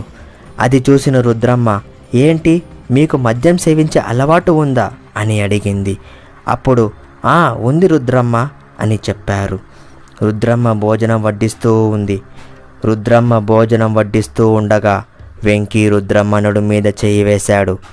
అప్పుడు రుద్రమ్మ, చేయి తీయండి అని చెప్పింది. అప్పుడు సునీల్ రుద్రమ్మ చెయ్యిని పట్టుకొని నిమ్మిరాడు. అప్పుడు వెంకీ, రుద్రమ్మ నువ్వు చాలా అందంగా ఉన్నావు, మాతో శృంగారం చేసుకుంటావా అని అడిగాడు. అప్పుడు రుద్రమ్మ, నాకు ఇవన్నీ ఇష్టం ఉండదు, చేయి వదలండి అని చెప్పింది. అప్పుడు వెంకీ, నీకు ఇంకా పెళ్ళి కాలేదు కదా రుద్రమ్మ, ఏం కాదులే ఒప్పుకో అని చెప్పాడు. అప్పుడు రుద్రమ్మ, నాకు ఇష్టం లేదు అని చెప్పి అక్కడి నుంచి వెళ్ళిపోయింది. రుద్రమ్మ అక్కడి నుంచి వెళ్ళిపోయాక ఏం జరిగింది అనేది తెలుసుకోవాలి అంటే నెక్స్ట్ ఎపిసోడ్ వరకు వెయిట్ చేయాల్సిందే. అలాగే మీకు ఇంకా ఎలాంటి స్టోరీస్ ఇష్టం అనేది కామెంట్ చేయండి, నేను వీడియో అయితే చేస్తాను. అలాగే మా ఛానల్ని సబ్స్క్రైబ్ చేసుకోండి. రుద్రమ్మ అక్కడి నుంచి వెళ్ళిపోయిన మరుసటి రోజు ఆ నలుగురు రుద్రమ్మని కలవడానికి వెళ్ళారు. కానీ రుద్రమ్మ మాట్లాడకుండా వెళ్ళిపోయింది. ఆ నలుగురు వెనకాలే వెళ్ళి, రుద్రమ్మ మేము రేపు వెళ్ళిపోతున్నాం, ఈరోజు రాత్రికి మాకు వంట చేసుకొని తీసుకొనిరా అని చెప్పారు. అప్పుడు రుద్రమ్మ, నేను రాను, వేరే వాళ్ళతో పంపిస్తాను అని చెప్పింది. అప్పుడు వెంకీ, రుద్రమ్మ మమ్మల్ని క్షమించు, మేము కావాలని చెయ్యలేదు, మద్యం మత్తులో అలా జరిగిపోయింది, మమ్మల్ని క్షమించు రుద్రమ్మ అని చెప్పారు. అప్పుడు రుద్రమ్మ, సరే అండి క్షమిస్తాను, మీరు వెళ్ళండి, నేను రాత్రికి భోజనం తీసుకొని వస్తాను అని చెప్పి అక్కడి నుంచి వెళ్ళిపోయింది. సమయం 5 గంటలు అయ్యింది. ఆ నలుగురు రుద్రమ్మతో ఎలాగైనా ఈరోజు శృంగారం చేసుకోవాలి అని అనుకుంటారు. కానీ ఎలా అని సునీల్ అడిగాడు. అప్పుడు వెంకీ, రుద్రమ్మని మనం అందరం అడిగి చూసాం, కానీ తను ఒప్పుకోలేదు, మనం ఇక బలవంతంగా శృంగారం చేయాల్సిందే అని చెప్పాడు. అప్పుడు హర్ష, మనం శృంగారం చేసి రాత్రికి రాత్రే మనం ఇక్కడి నుంచి వెళ్ళిపోదాం అని చెప్పాడు. ఆ నలుగురు అలా మాట్లాడుకొని మద్యం సేవిస్తూ ఉన్నారు. సమయం 7 గంటలు అయ్యింది. సునీల్ అలా చల్లగాలికి బయటకు వచ్చాడు. పక్కకి తిరిగి చూస్తే ఒక అందమైన అమ్మాయి అక్కడి నుంచొని సునీల్ని చూస్తూ ఉంది. ఆ అమ్మాయి ఎవరు అంటే అతను నిన్న రోడ్డులో చూసిన ఆ అమ్మాయి అని తనకి తెలిసింది. అప్పుడు ఆ అమ్మాయి సునీల్ని రమ్మని పిలిచింది. సునీల్ ఆ అమ్మాయి వెనకాలే వెళ్ళాడు. అలా కాస్త దూరం ఆ అమ్మాయి వెనకాలే వెళ్ళాడు. అప్పుడు ఆ అమ్మాయి వెనక్కి తిరిగి సునీల్ దగ్గరికి వచ్చింది. సునీల్కి ఆ అమ్మాయిని చూస్తుంటే కోరిక పుడుతుంది. ఇంత దూరం తీసుకొని వచ్చిందంటే ఖచ్చితంగా నా కోరిక తీర్చబోతుంది అని అనుకుంటాడు. అప్పుడు ఆ అమ్మాయి దగ్గరికి వచ్చి నేనంటే నీకు ఇష్టమా అని అడిగింది. అప్పుడు సునీల్ అవునా అమ్మాయి, వెనక రోజు నిన్ను చూశాను, అప్పుడే నచ్చేశావు, మాట్లాడడానికి వచ్చాను, కానీ నువ్వు మాట్లాడకుండా వెళ్ళిపోయావు అని చెప్పాడు. అప్పుడు ఆ అమ్మాయి అక్కడ అందరూ ఉన్నారు, అందుకే మాట్లాడలేదు, ఇప్పుడు ఎవ్వరూ లేరు కదా, మాట్లాడు అని ఆ అమ్మాయి చెప్పింది. అప్పుడు సునీల్ ఏం మాట్లాడాలో అర్థం కావట్లేదు అని చెప్పాడు. అప్పుడు ఆ అమ్మాయి ఏదో ఒకటి మాట్లాడు, ఇంత చీకట్లో నువ్వు నేను మాత్రమే ఉన్నాం, నేను నీకోసమే ఇంత దూరం వచ్చాను, నీకు నన్ను చూస్తుంటే ఏమనిపిస్తుంది చెప్పు అని ఆ అమ్మాయి అడిగింది. అప్పుడు సునీల్ నువ్వు చాలా అందంగా ఉన్నావు అని చెప్పాడు. అప్పుడు ఆ అమ్మాయి ఇంత అందం ఇప్పుడు నీ సొంతం, ఈ అందాన్ని ఏం చేస్తావని అడిగింది. అప్పుడు సునీల్ నిన్ను కౌగిలించుకోవచ్చా అని అడిగాడు. అప్పుడు ఆ అమ్మాయి నీ ఇష్టం, ఏదైనా చేసుకో అని చెప్పింది. అప్పుడు సునీల్ ఆ అమ్మాయి నడుము మీద చెయ్యి వేసి దగ్గరికి తీసుకొని కౌగిలించుకున్నాడు. తరువాత ఆ అమ్మాయి మెడ మీద నిమిరాడు. అప్పుడు ఇద్దరికి బాగా కోరికలు పుట్టాయి. ఆ అమ్మాయి నీకు ఇంకా ఏం చెయ్యాలి అని అనిపించలేదా అని అడిగింది. అప్పుడు సునీల్ చాలా చెయ్యాలి అని ఉంది అని చెప్పాడు. అప్పుడు ఆ అమ్మాయి మరి చెయ్యి అని చెప్పి సునీల్ని కిందకి తోసి ఆ అమ్మాయి సునీల్ మీద పడుతుంది. అప్పుడు ఆ అమ్మాయి సునీల్ చొక్కాని విప్పింది. సునీల్ కూడా ఆ అమ్మాయి పైట విప్పాడు. ఆ తరువాత ఒకరి మీద ఒకరు పడుతూ ఆ అమ్మాయి అలాగే సునీల్ బాగా కోరిక తీర్చుకున్నారు. అప్పుడు సునీల్ నాకు చాలా బాగా సంతోషాన్ని ఇచ్చావు, నా కోరిక తీరింది అని చెప్పాడు. అప్పుడు ఆ అమ్మాయి నీ కోరిక తీరింది కానీ నా కోరిక ఇంకా తీరలేదు అని చెప్పింది. అప్పుడు సునీల్ ఏంటి నీ కోరిక ఇంకా తీరలేదా, ఇంకొకసారి శృంగారం చేసుకుందామా అని అడిగాడు. అప్పుడు ఆ అమ్మాయి సరే అని కౌగిలించుకుంది. అలాగే కౌగిలించుకుంటున్నప్పుడు ఒక్కసారిగా సునీల్ మెడ పట్టుకొని కొరికింది. అప్పుడు సునీల్ ఏంటి కొరుకుతున్నావు అని ముందుకు తోశాడు. అప్పుడు ఆ అమ్మాయి ఒక్కసారిగా యక్షిణిగా మారింది. సునీల్ అప్పుడు ఎవరు నువ్వు అని అడిగాడు. నేను యక్షిణిని, శృంగారం కావాలా నీకు? శృంగారం కోరిక బాగా తీర్చుకున్నావు కానీ నా కోరిక నీతో శృంగారం చేసి నిన్ను చంపడమే అని చెప్పింది. అది వినగానే సునీల్కి ఆశ్చర్యం వేసింది. వద్దు వద్దు నన్ను చంపద్దు అని అడిగాడు. అప్పుడు యక్షిని అని నవ్వుతూ నువ్వు చెప్పగానే వదిలేయడానికి నేను మనిషిని కాదు యక్షిణిని అని చెప్పి తన గోరులతో సునీల్ని పొడిచింది. ఆ తరువాత మెడని కొరికి రక్తం తాగేసింది. సమయం 8 గంటలు అయ్యింది. అప్పుడు వెంకీ సునీల్ వెళ్ళి గంటసేపు అవుతుంది, ఎక్కడికి వెళ్ళాడు అని చెప్పాడు. అప్పుడు హర్ష చల్లగాలికి బయటికి వెళ్ళాడు కదా, అక్కడే ఉంటాడు, వెళ్ళి చూడు అని చెప్పాడు. అప్పుడు వెంకీ బయటకు వచ్చాడు. వచ్చి చుట్టుపక్కల అంతా చూశాడు, కానీ సునీల్ ఎక్కడా కనిపించలేదు. అప్పుడు పక్కకి తిరిగి చూసి ఆశ్చర్యపడ్డాడు. వెంకీ ఏం చూసి ఆశ్చర్యపడ్డాడు అనేది తెలుసుకోవాలి అంటే నెక్స్ట్ ఎపిసోడ్ వరకు వెయిట్ చేయాల్సిందే. అలాగే మీకు ఇంకా ఎలాంటి వీడియోస్ చేయాలి అనేది కామెంట్ చేయండి. మా ఛానల్ని సబ్స్క్రైబ్ చేసుకోండి. రుద్రమ్మ అక్కడి నుంచి వెళ్ళిపోయిన మరుసటి రోజు ఆ నలుగురు రుద్రమ్మని కలవడానికి వెళ్ళారు. కానీ రుద్రమ్మ మాట్లాడకుండా వెళ్ళిపోయింది. ఆ నలుగురు వెనకాలే వెళ్ళి రుద్రమ్మ మేము రేపు వెళ్ళిపోతున్నాం. ఈరోజు రాత్రికి మాకు వంట చేసుకొని తీసుకొనిరా అని చెప్పారు. అప్పుడు రుద్రమ్మ నేను రాను, వేరే వాళ్ళతో పంపిస్తాను అని చెప్పింది. అప్పుడు వెంకీ రుద్రమ్మ మమ్మల్ని క్షమించు, మేము కావాలని చెయ్యలేదు, మద్యం మత్తులో అలా జరిగిపోయింది, మమ్మల్ని క్షమించు రుద్రమ్మ అని చెప్పారు. అప్పుడు రుద్రమ్మ సరే అండి క్షమిస్తాను, మీరు వెళ్ళండి, నేను రాత్రికి భోజనం తీసుకొని వస్తాను అని చెప్పి అక్కడి నుంచి వెళ్ళిపోయింది. సమయం 5 గంటలు అయ్యింది. ఆ నలుగురు రుద్రమ్మతో ఎలాగైనా ఈరోజు శృంగారం చేసుకోవాలి అని అనుకుంటారు. కానీ ఎలా అని సునీల్ అడిగాడు. అప్పుడు వెంకీ రుద్రమ్మని మనం అందరం అడిగి చూసాం, కానీ తను ఒప్పుకోలేదు, మనం ఇక బలవంతంగా శృంగారం చేయాల్సిందే అని చెప్పాడు. అప్పుడు హర్ష మనం శృంగారం చేసి రాత్రికి రాత్రే మనం ఇక్కడి నుంచి వెళ్ళిపోదాం అని చెప్పాడు. ఆ నలుగురు అలా మాట్లాడుకొని మద్యం సేవిస్తూ ఉన్నారు. సమయం 7 గంటలు అయ్యింది. సునీల్ అలా చల్లగాలికి బయటకు వచ్చాడు. పక్కకి తిరిగి చూస్తే ఒక అందమైన అమ్మాయి అక్కడి నుంచొని సునీల్ని చూస్తూ ఉంది. ఆ అమ్మాయి ఎవరు అంటే అతను నిన్న రోడ్డులో చూసిన అమ్మాయి అని తనకి తెలిసింది. అప్పుడు ఆ అమ్మాయి సునీల్ని రమ్మని పిలిచింది. సునీల్ ఆ అమ్మాయి వెనకాలే వెళ్ళాడు. అలా కాస్త దూరం ఆ అమ్మాయి వెనకాలే వెళ్ళాడు. అప్పుడు ఆ అమ్మాయి వెనక్కి తిరిగి సునీల్ దగ్గరికి వచ్చింది.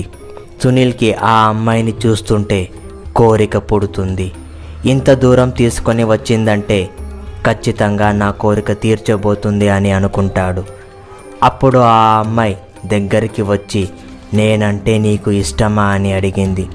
అప్పుడు సునీల్ అవునా అమ్మాయి, వెనక రోజు నిన్ను చూశాను, అప్పుడే నచ్చేశావు, మాట్లాడడానికి వచ్చాను, కానీ నువ్వు మాట్లాడకుండా వెళ్ళిపోయావు అని చెప్పాడు. అప్పుడు ఆ అమ్మాయి అక్కడ అందరూ ఉన్నారు, అందుకే మాట్లాడలేదు, ఇప్పుడు ఎవ్వరూ లేరు కదా, మాట్లాడు అని ఆ అమ్మాయి చెప్పింది. అప్పుడు సునీల్ ఏం మాట్లాడాలో అర్థం కావట్లేదు అని చెప్పాడు. అప్పుడు ఆ అమ్మాయి ఏదో ఒకటి మాట్లాడు, ఇంత చీకట్లో నువ్వు నేను మాత్రమే ఉన్నాం, నేను నీకోసమే ఇంత దూరం వచ్చాను, నీకు నన్ను చూస్తుంటే ఏమనిపిస్తుంది చెప్పు అని ఆ అమ్మాయి అడిగింది. అప్పుడు సునీల్ నువ్వు చాలా అందంగా ఉన్నావు అని చెప్పాడు. అప్పుడు ఆ అమ్మాయి ఇంత అందం ఇప్పుడు నీ సొంతం, ఈ అందాన్ని ఏం చేస్తావని అడిగింది. అప్పుడు సునీల్ నిన్ను కౌగిలించుకోవచ్చా అని అడిగాడు. అప్పుడు ఆ అమ్మాయి నీ ఇష్టం, ఏదైనా చేసుకో అని చెప్పింది. అప్పుడు సునీల్ ఆ అమ్మాయి నడుము మీద చెయ్యి వేసి దగ్గరికి తీసుకొని కౌగిలించుకున్నాడు. తరువాత ఆ అమ్మాయి మెడ మీద నిమిరాడు. అప్పుడు ఇద్దరికి బాగా కోరికలు పుట్టాయి. ఆ అమ్మాయి నీకు ఇంకా ఏం చెయ్యాలి అని అనిపించలేదా అని అడిగింది. అప్పుడు సునీల్ చాలా చెయ్యాలి అని ఉంది అని చెప్పాడు. అప్పుడు ఆ అమ్మాయి మరి చెయ్యి అని చెప్పి సునీల్ని కిందకి తోసి ఆ అమ్మాయి సునీల్ మీద పడుతుంది. అప్పుడు ఆ అమ్మాయి సునీల్ చొక్కాని విప్పింది. సునీల్ కూడా ఆ అమ్మాయి పైట విప్పాడు. ఆ తరువాత ఒకరి మీద ఒకరు పడుతూ ఆ అమ్మాయి అలాగే సునీల్ బాగా కోరిక తీర్చుకున్నారు. అప్పుడు సునీల్ నాకు చాలా బాగా సంతోషాన్ని ఇచ్చావు, నా కోరిక తీరింది అని చెప్పాడు.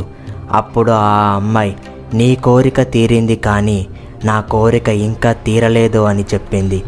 అప్పుడు సునీల్ ఏంటి నీ కోరిక ఇంకా తీరలేదా, ఇంకొక్కసారి శృంగారం చేసుకుందామా అని అడిగాడు. అప్పుడు ఆ అమ్మాయి సరే అని కౌగిలించుకుంది. అలాగే కౌగిలించుకుంటున్నప్పుడు ఒక్కసారిగా సునీల్ మెడ పట్టుకొని కొరికింది. అప్పుడు సునీల్ ఏంటి కొరుకుతున్నావు అని ముందుకు తోశాడు. అప్పుడు ఆ అమ్మాయి ఒక్కసారిగా యక్షిణిగా మారింది.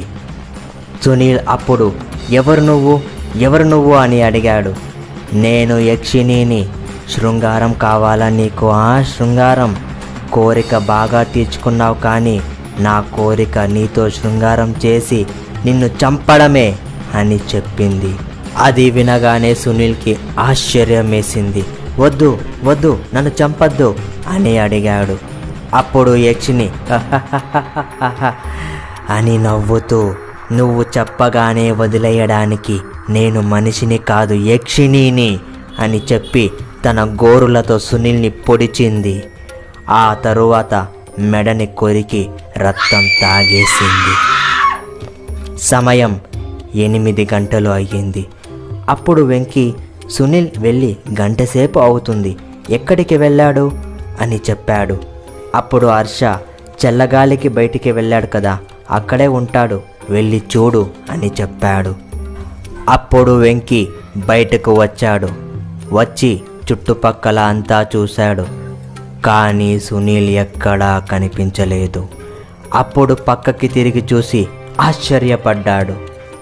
వెంకీ ఏం చూసి ఆశ్చర్యపడ్డాడు అనేది తెలుసుకోవాలి అంటే నెక్స్ట్ ఎపిసోడ్ వరకు వెయిట్ చేయాల్సిందే. అలాగే మీకు ఇంకా ఎలాంటి వీడియోస్ చేయాలి అనేది కామెంట్ చేయండి. మా ఛానల్ని సబ్స్క్రైబ్ చేసుకోండి. వెంకీ చనిపోయిన తరువాత గదిలో హర్ష, గోపి ఇలా మాట్లాడుకున్నారు. అప్పుడు సమయం 9 గంటలు అయ్యింది. సునీల్, వెంకీ వెళ్ళి చాలా సమయం అయ్యింది, ఎక్కడికి వెళ్ళారో వీళ్ళు అని గోపిని అడిగాడు. అప్పుడు గోపి బాగా మత్తులో ఉంటాడు. ఎక్కడికో వెళ్ళింటారులే, వదులు అని గోపికి చెప్పాడు. అప్పుడు హర్ష, లేదు నేను వెళ్ళి చూసి వస్తాను అని చెప్పి పక్కకి తిరిగి చూశాడు. అంతలో రుద్రమ్మ అక్కడికి వచ్చింది. రుద్రమ్మని చూసిన హర్ష గోపికి ఇలా చెప్పాడు, రేయ్ రుద్రమ్మ వచ్చేసింది, మనం అనుకున్నది జరగాలంటే వాళ్ళిద్దరూ కూడా ఉండాలి, ఎక్కడికి వెళ్ళారు అని గోపికి చెప్పాడు. అప్పుడు గోపి, వాళ్ళిద్దరూ ఎక్కడ ఉన్నారో ఏంటో మన ఇద్దరం చేస్తూ ఉందాం, వాళ్ళిద్దరూ వస్తారులే అని చెప్పాడు. అప్పుడు రుద్రమ్మ దగ్గరికి వచ్చి, క్షమించండి, కాస్త ఆలస్యమైంది, మీకు ఇష్టమైనవన్నీ వండాను, వెంకీ, సునీల్ ఎక్కడికి వెళ్ళారు అని రుద్రమ్మ అడిగింది. అప్పుడు హర్ష, బయటికి వెళ్ళారు, వచ్చేస్తారు రుద్రమ్మ అని చెప్పాడు. అప్పుడు రుద్రమ్మ, సరే మీరు తినండి అని చెప్పి వాళ్ళకి భోజనం వడ్డిస్తూ ఉంది. గోపి బాగా మత్తులో ఉన్నాడు. అతనికి రుద్రమ్మ తప్ప ఇంకా ఏదీ కనబడట్లేదు. రుద్రమ్మ వైపు అదోలా చూశాడు. రుద్రమ్మ వడ్డిస్తూ ఉండగా ఒక్కసారిగా రుద్రమ్మ నడుముని పట్టుకున్నాడు. అప్పుడు రుద్రమ్మ, గోపి గారు వదలండి, ఏంటిది అని చెప్పింది. కానీ గోపికి రుద్రమ్మ మాటలు ఏవీ వినబడట్లేదు. అతని దృష్టి మొత్తం రుద్రమ్మ వైపే ఉంది. ఒక్కసారిగా రుద్రమ్మ మీద పడ్డాడు. అప్పుడు రుద్రమ్మ, హర్ష గారు చూడండి, ఏంటి వదలమని చెప్పండి అని అడిగింది. కానీ హర్ష కూడా రుద్రమ్మ మీద పడ్డాడు. అప్పుడు రుద్రమ్మ, వదలండి, మీరు ఏం చెప్పారో గుర్తుందా, అలా చెప్పి ఇప్పుడు మాట తప్పుతున్నారు, వదలండి అని రుద్రమ్మ చెప్పింది.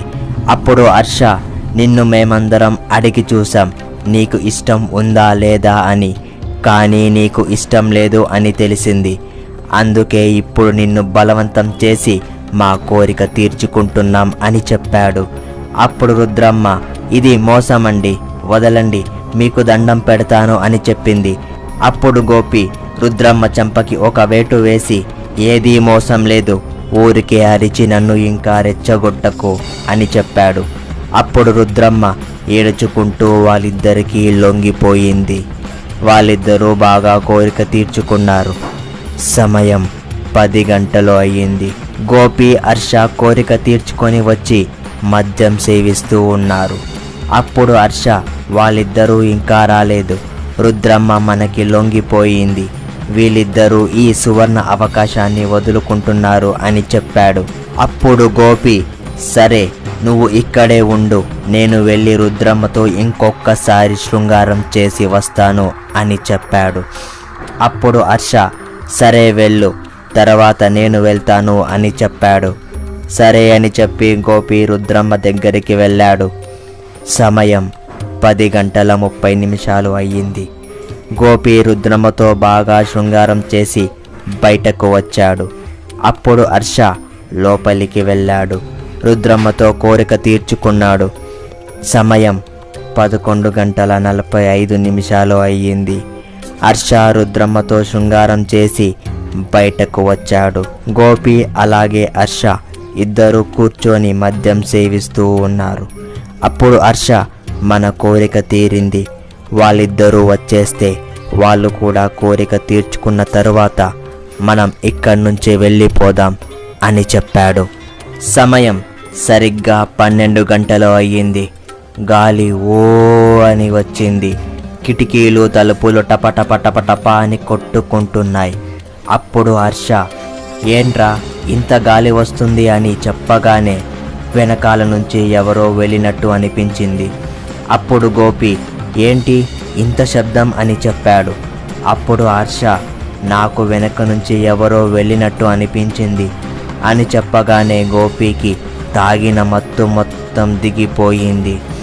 అప్పుడు హర్ష రుద్రమ్మ ఏంటి ఏం శబ్దం చేయడం లేదు, చూద్దాం రా అని గోపికి చెప్పాడు. ఇద్దరూ కలిసి గది దగ్గరికి వెళ్ళారు. వెళ్ళి లోపల చూస్తే రుద్రమ్మ లేదు. ఎక్కడికి వెళ్ళింది రుద్రమ్మ, మనకు కనపడలేదే అని హర్ష చెప్పాడు. అప్పుడు వెనక నుంచి ఓ శబ్దం వచ్చింది. హర్ష గోపి ఇద్దరూ వెనక్కి తిరిగి చూశారు. చూస్తే రుద్రమ్మ అక్కడ నుంచొని ఉంది. ఇద్దరూ దగ్గరికి వెళ్ళి రుద్రమ్మ ఏంటిది, నువ్వు ఇక్కడికి ఎలా వచ్చావు అని అడిగారు. కానీ రుద్రమ్మ ఏం సమాధానం ఇవ్వలేదు. అప్పుడు గోపి ఏంటే అడిగిన దానికి సమాధానం ఇవ్వకుండా నుంచొని గురాయిస్తున్నావు అని అడిగాడు. కానీ రుద్రమ్మ ఏం సమాధానం ఇవ్వలేదు. అప్పుడు గోపికి చాలా కోపం వచ్చింది. వెళ్ళి రుద్రమ్మ చెంపకి ఒక వేటు వేయడానికి వెళ్ళాడు. అప్పుడు రుద్రమ్మ గోపి చేయి పట్టుకొని ఎత్తి పారేసింది. అది చూసిన హర్ష ఆశ్చర్యపోయాడు. అప్పుడు హర్ష రుద్రమ్మ ఏంటిది, వాడిని ఎందుకు కొట్టావు అని అడిగాడు.